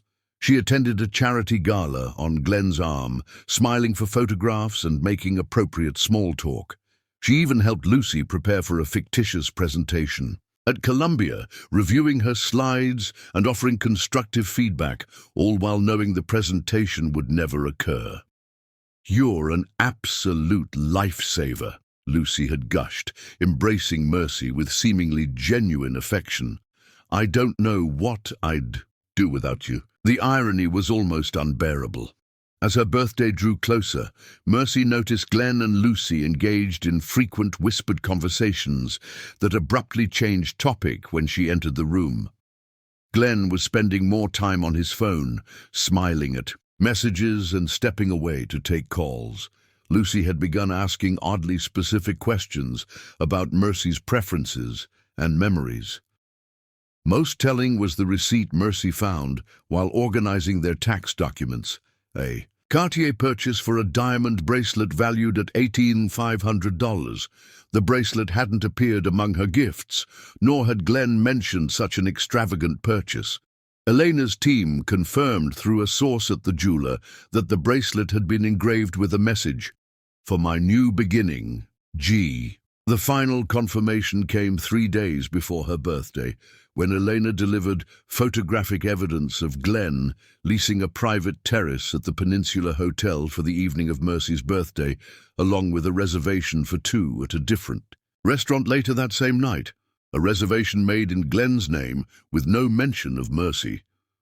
"They're planning something significant on your birthday," Eleanor said during their brief meeting in a secluded corner of Bryant Park. "The timing can't be coincidental." "The ultimate insult," Mercy replied, her voice steady despite the cold fury settling in her chest. "Using my birthday celebration as cover for their own milestone." Eleanor hesitated, then added the details she'd been withholding. "Our source at the hotel confirmed Glenn requested champagne and roses for a special proposal. The staff assumed it was a vow renewal for you." The word proposal landed like a physical blow, momentarily stealing Mercy's breath. Not just an affair, then. A future, plans, commitments. The betrayal was more complete than she had imagined. "Are you sure you want to wait?" Elena asked, concern evident in her professional demeanor. "We have more than enough evidence already." Mercy considered the question carefully. The lawyer in her had built an airtight case: financial records, witness statements, photographic evidence, recorded conversations. She could confront them now, end the charade immediately. But something deeper, more primal, demanded a different kind of justice. The symbolism was too perfect to ignore. Glenn planning to propose to her friend on her birthday, using the celebration he had arranged for her as cover. The audacity, the sheer disrespect of it, demanded a response equally symbolic. "I'm sure," Mercy said finally. "Let them complete their performance. I'll conclude it with my own." The night before her birthday, Glenn prepared a special dinner at home, recreating the meal from their first official date in college. He opened an expensive bottle of wine, toasted her success in the recent case, and presented her with an early gift, a first edition of her favorite novel that he must have sourced months ago.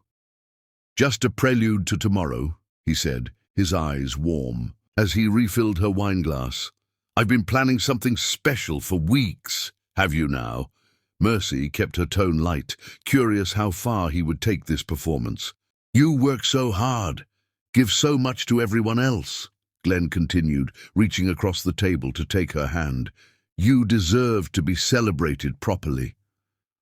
Looking into his eyes, the same eyes that had promised fidelity on their wedding day, same lips that now kissed another woman, Mercy felt a strange detachment, as if she were observing the scene from a distance. This man, whom she had loved completely for 7 years, had become a stranger wearing her husband's familiar face. "There's something about birthdays," she said carefully. "They make you reflect on where you've been and where you're going. What's real and what's just performance." Something flickered in Glenn's expression, a momentary uncertainty before his charming smile returned. "Deep thoughts for a birthday eve," he teased. "Save the existential reflections for tomorrow. Tonight is just about us." Later, when he made love to her with particular tenderness, Mercy maintained her responsive facade, while her mind catalogued each caress as evidence. The same hands that touched Lucy now touching her, the same lips forming loving words with practiced ease, regardless of their truth. The intimacy, once her sanctuary, had become another violation.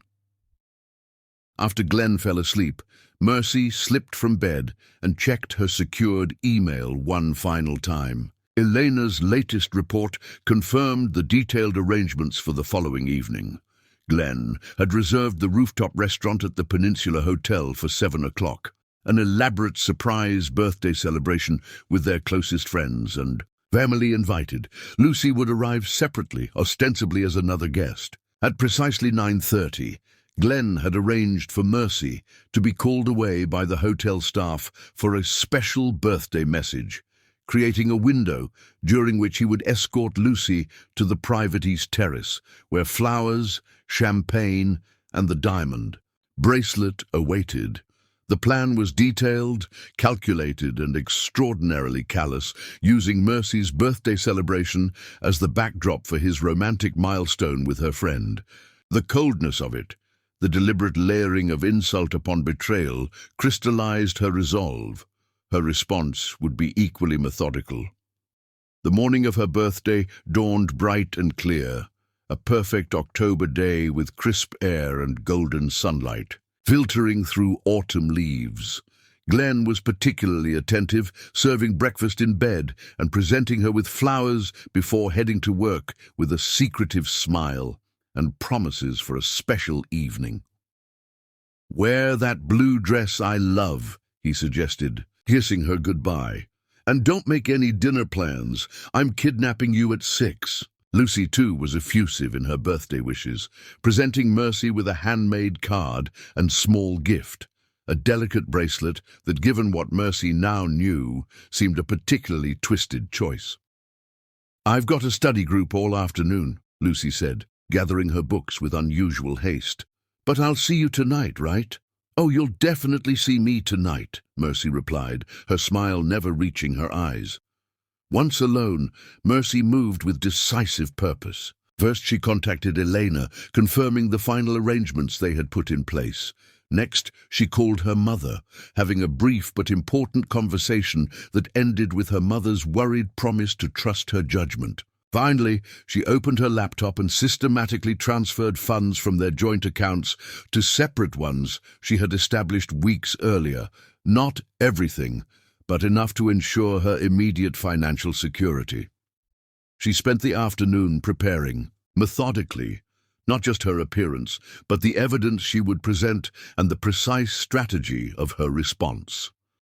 The lawyer in her appreciated the symmetry. Glenn had planned his betrayal with careful attention to detail. Her response would be equally thorough.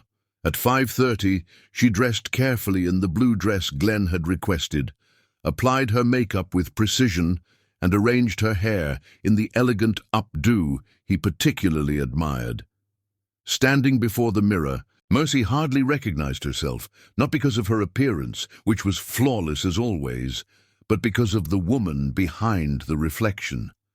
The trusting, open-hearted person she had been seemed like a distant memory. In her place stood someone hardened by betrayal, someone whose faith in love had been systematically destroyed by the two people she had welcomed most completely into her life. But unlike so many others who had faced similar betrayals, Mercy was not broken, she was transformed. Her legal mind and strategic thinking now turned toward a personal justice as precise and devastating as any courtroom victory. Glenn arrived precisely at 6, dressed in a tailored suit and wearing the delighted expression of a man with perfectly orchestrated surprises in store. "You look stunning," he said, his appreciation appearing genuine as he helped her into her coat. "Ready for your birthday adventure?" "More than ready," Mercy replied, maintaining her facade for these final hours. In the car, Glenn kept up a stream of light-hearted conversation, occasionally reaching for her hand or glancing at her with what seemed like genuine affection. If Mercy hadn't seen the evidence with her own eyes, hadn't heard the recordings of him with Lucy, she might have believed this performance, the devoted husband eager to celebrate his beloved wife. They arrived at the peninsula, where the doorman greeted them by name and directed them to the private elevator that would take them to the rooftop restaurant. As they ascended, Glenn squeezed her hand, his excitement appearing unfeigned. "I hope you're ready for this," he said, his eyes bright with anticipation. "I've been preparing for weeks," Mercy replied truthfully. The elevator doors opened to darkness, then suddenly lights flooded the space, and voices shouted, "Surprise!" The rooftop had been transformed into an elegant party space, with flowers matching their wedding colors and photographs of their life, together displayed on elegant easels around the perimeter. Dozens of friends and family members beamed at them, her colleagues from the firm, Glenn's business associates, their mutual friends, and both their families. "Happy birthday, darling," Glenn said, kissing her cheek for the benefit of their audience. For the next hour, Mercy moved through the party with practiced social grace, accepting birthday wishes, laughing at appropriate moments, thanking everyone for coming. All the while, her eyes tracked Glenn and Lucy, who had arrived separately and were maintaining a careful distance from each other in public, though Mercy didn't miss their brief exchanges and meaningful glances across the room. She also noted the subtle positioning of Elena's associates among the serving staff and hotel personnel, their discreet cameras and recording devices ready to document what was to come. As the evening progressed, she noted Glenn becoming increasingly distracted, checking his watch and scanning the room. Lucy, too, seemed to be waiting for something, her normally animated conversation with other guests more subdued as she repeatedly glanced toward the doors leading to the private terrace that overlooked the city. At precisely 9:25, a hotel staff member, actually one of Elena's team, approached Mercy with professional deference. "Mrs. Sutherland, there's a special birthday message waiting for you in the manager's office, if you'll follow me." Mercy nodded, allowing herself to be led away from the main party. Once out of sight, she dismissed the pretense. "Is everything ready?" "All in place," the woman confirmed. "Mr. Sutherland just signaled to Ms. Groves. They're heading to the East Terrace now." Mercy checked her appearance one final time in a decorative mirror, straightening her shoulders and taking a steady breath. Then it's time. She walked deliberately toward the terrace doors, her heartbeat remarkably steady despite the confrontation she knew awaited. Through the glass, she could make out two figures in the soft lighting, Glenn kneeling before Lucy, who was extending her wrist as he fastened something around it. The diamond bracelet, no doubt, his token of commitment to their new beginning. As Mercy pushed open the door, she saw Glenn rise to his feet, pulling Lucy into an embrace that quickly became a passionate kiss. The city lights sparkled behind them, creating a romantic backdrop for their moment. "Soon we'll tell her everything," Glenn was saying as he broke the kiss, his voice carrying clearly in the night air. "The bracelet is just the beginning. Once we're established together, happy birthday to me," Mercy said, her voice cutting through their intimate moment like a blade of ice. They sprang apart, their expressions a study in shock and horror as they realized who stood watching them. The diamond bracelet on Lucy's wrist caught the light, sparkling obscenely in the romantic terrace lighting that Glenn had undoubtedly arranged for this moment.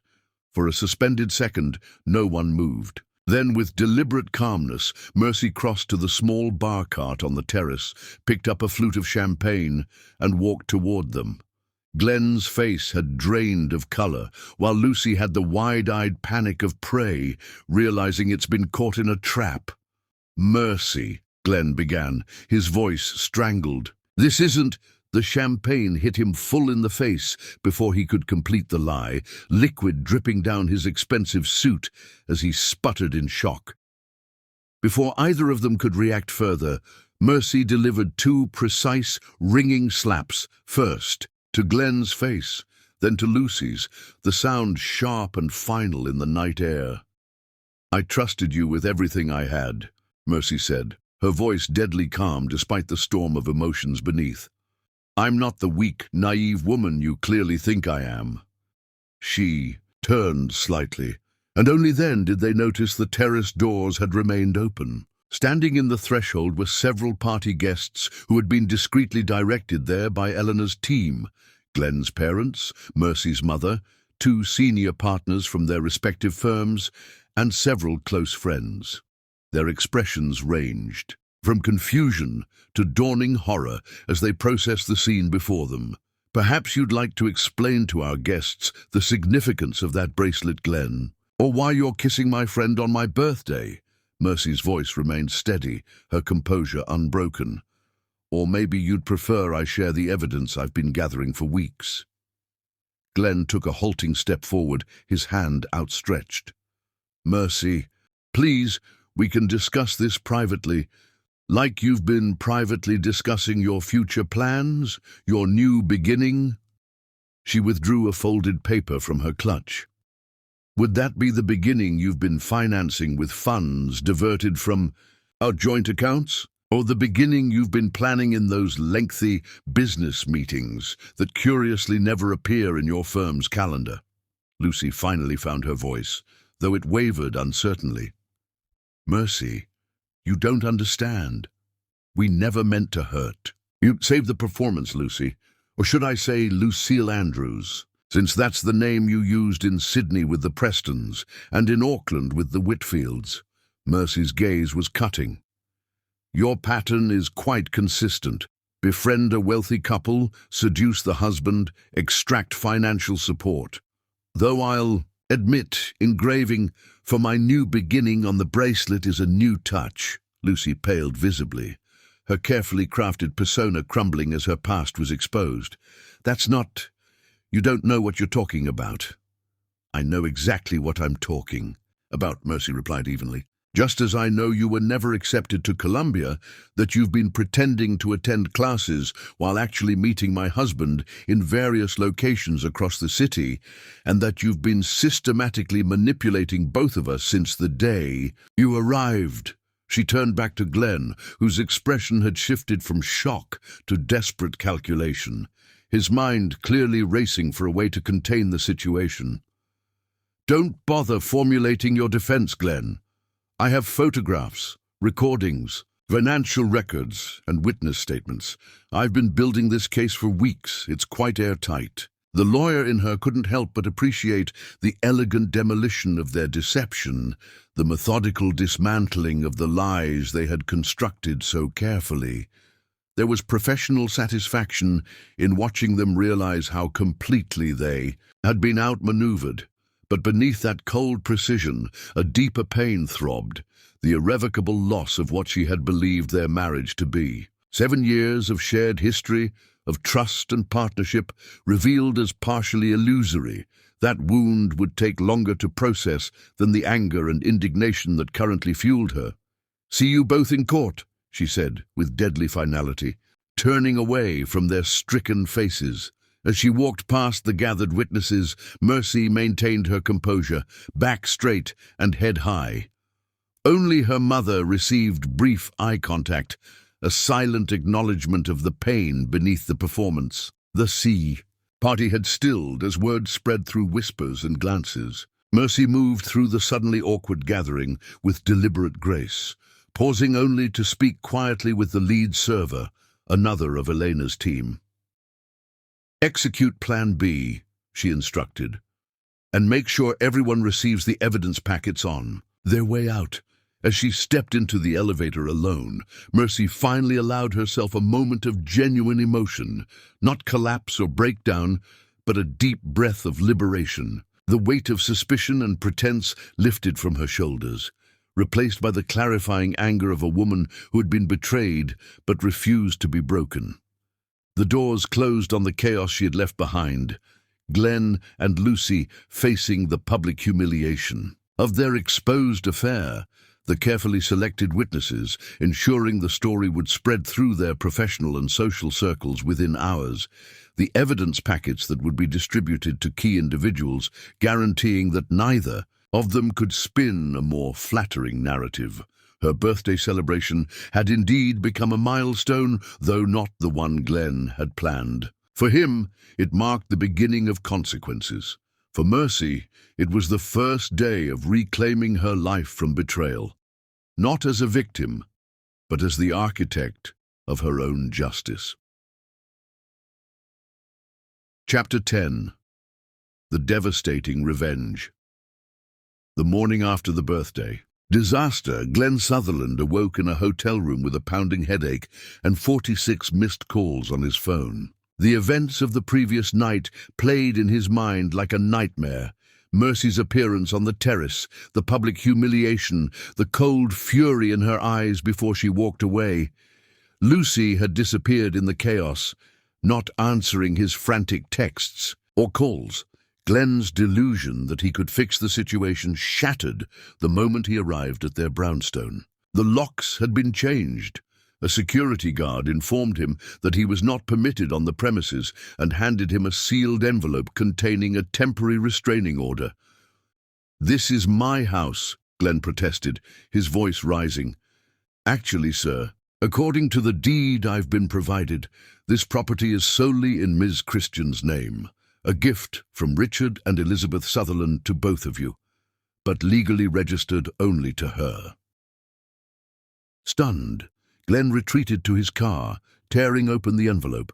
Inside, he found not only the restraining order, but a preliminary divorce filing that outlined his infidelity in clinical detail, including dates, times, and locations of his meetings with Lucy. Information that could only have come from professional surveillance. Attached was a forensic accounting of funds he had secretly set aside for his planned future with Lucy, along with transcripts of conversations he had believed were completely private. The final page was a handwritten note in Mercy's precise script. "Glenn, you thought I was oblivious. You thought I was weak. That was your first mistake. Your second was forgetting that I build cases for a living. Your third was underestimating exactly how thoroughly I would destroy you when I discovered your betrayal. This is just the beginning." Mercy, as Yvonne Q. His phone rang, his father's private line. "Dad, I can explain." "Save it," Richard Sutherland's voice cut like steel.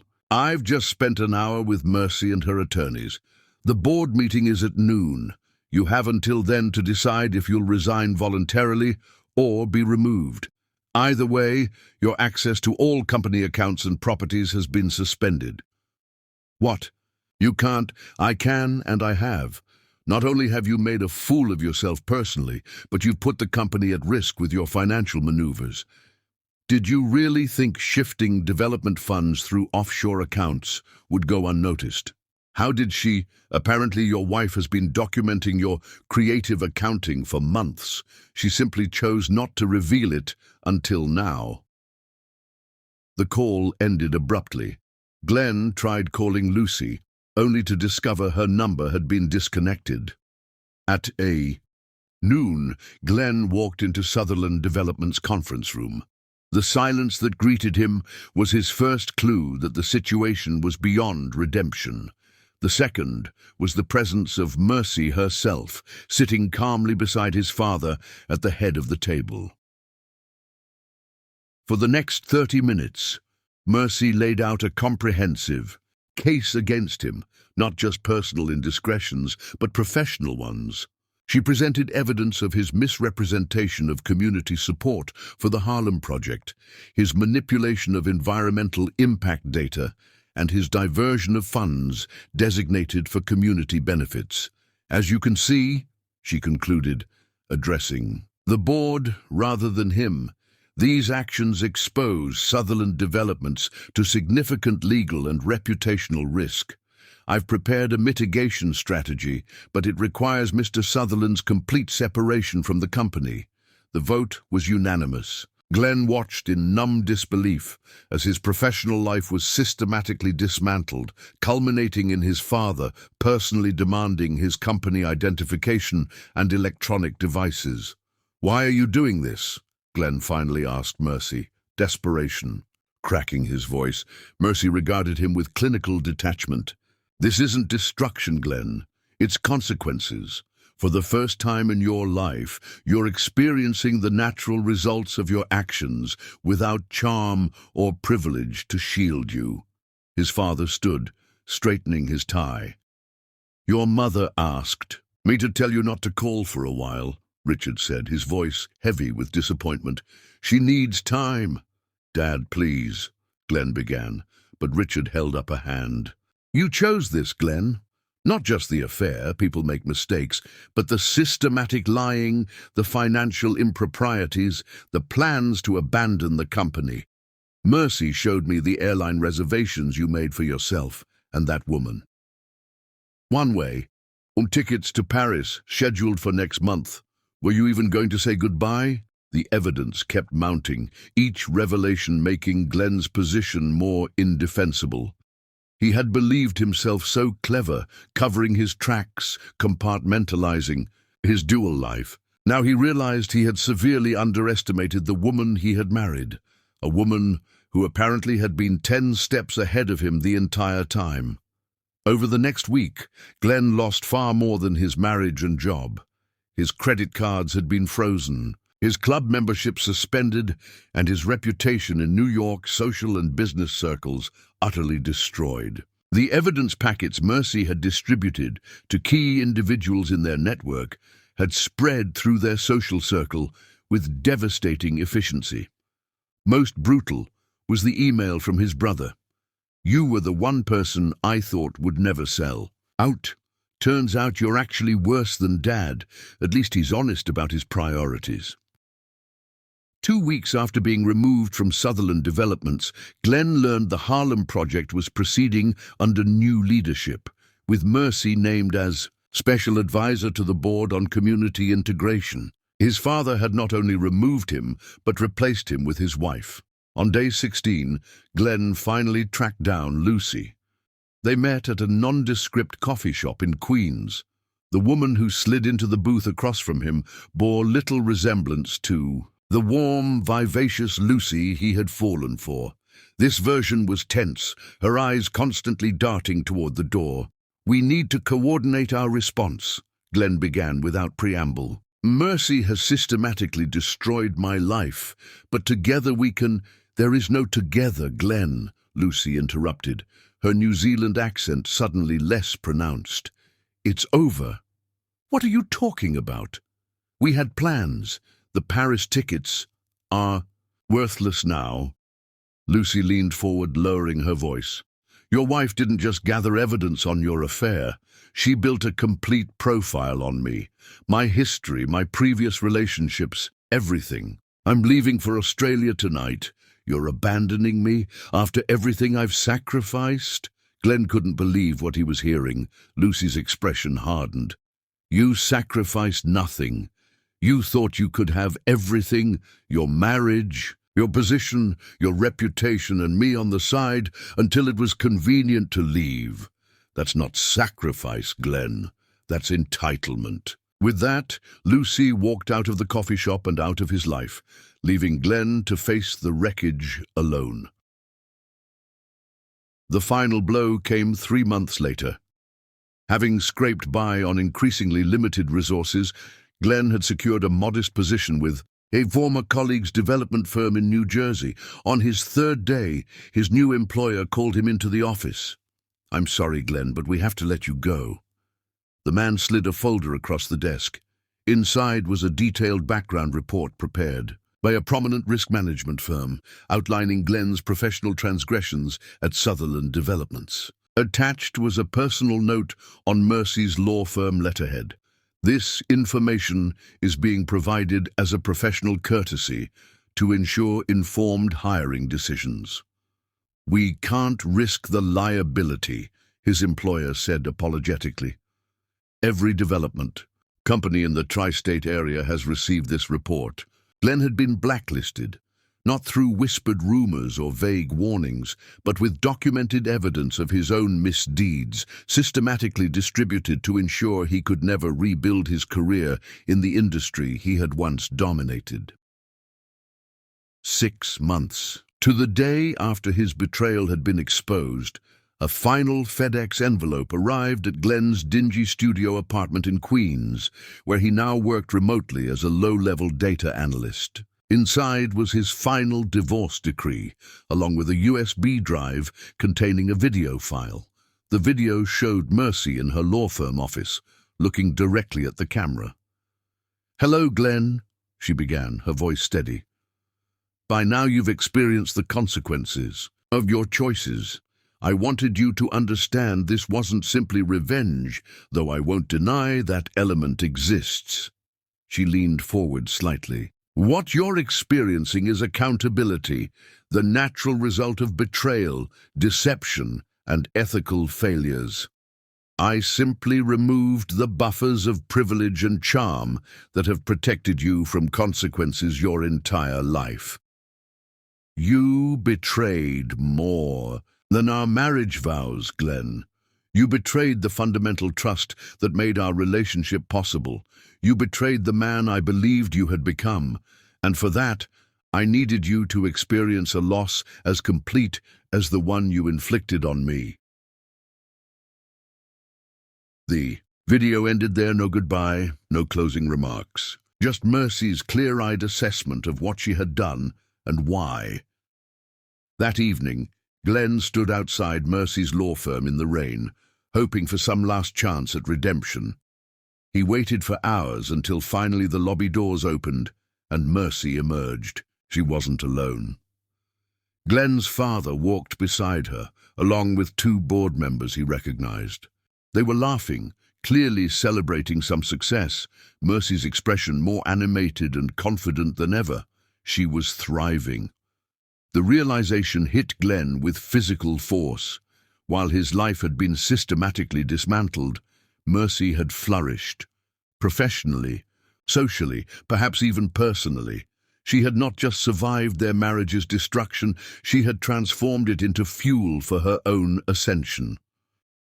Before he could approach, Mercy noticed him standing pathetically on the rain-soaked sidewalk. Without breaking stride, she reached into her briefcase and handed something to a junior associate who delivered an envelope to Glenn. Inside were photographs, Lucy, with another distinguished-looking man in Australia. The message was clear. Lucy had moved on, finding another target for her particular talents. She had abandoned Glenn without a backward glance, just as he had planned to discard Mercy when it became convenient. When Glenn looked up, Mercy was still watching him, her expression not triumphant but simply resolved. "You thought I was weak," she called, her voice carrying to him and to those witnessing their encounter. "You thought I would break. That was your fatal mistake, Glenn. I was never the weak one. You were. Weak in character, weak in judgment, and now simply weak." With those words, she turned and continued toward the waiting car, his father, still her champion despite her divorce from his son, placing a proud arm around her shoulders. The tableau could not have been more clear. Mercy had not just survived Glenn's betrayal. She had replaced him in every arena that mattered to him. As the car pulled away, Glenn stood alone in the rain, finally understanding the full magnitude of his miscalculation. In underestimating the woman he had married, seeing only what he wanted to see rather than the formidable intelligence and strength that had been before him all along, he had not just lost his marriage, he had lost everything that defined him, while she had emerged stronger, more powerful, and completely beyond his reach. As he turned to walk away, the rain washing over him in sheets that matched his inner desolation, Glenn finally understood the most painful truth of all. Mercy hadn't destroyed him. She had simply removed her protection, exposing him to the natural consequences of his own choices. In the end, his destruction had been entirely self-inflicted.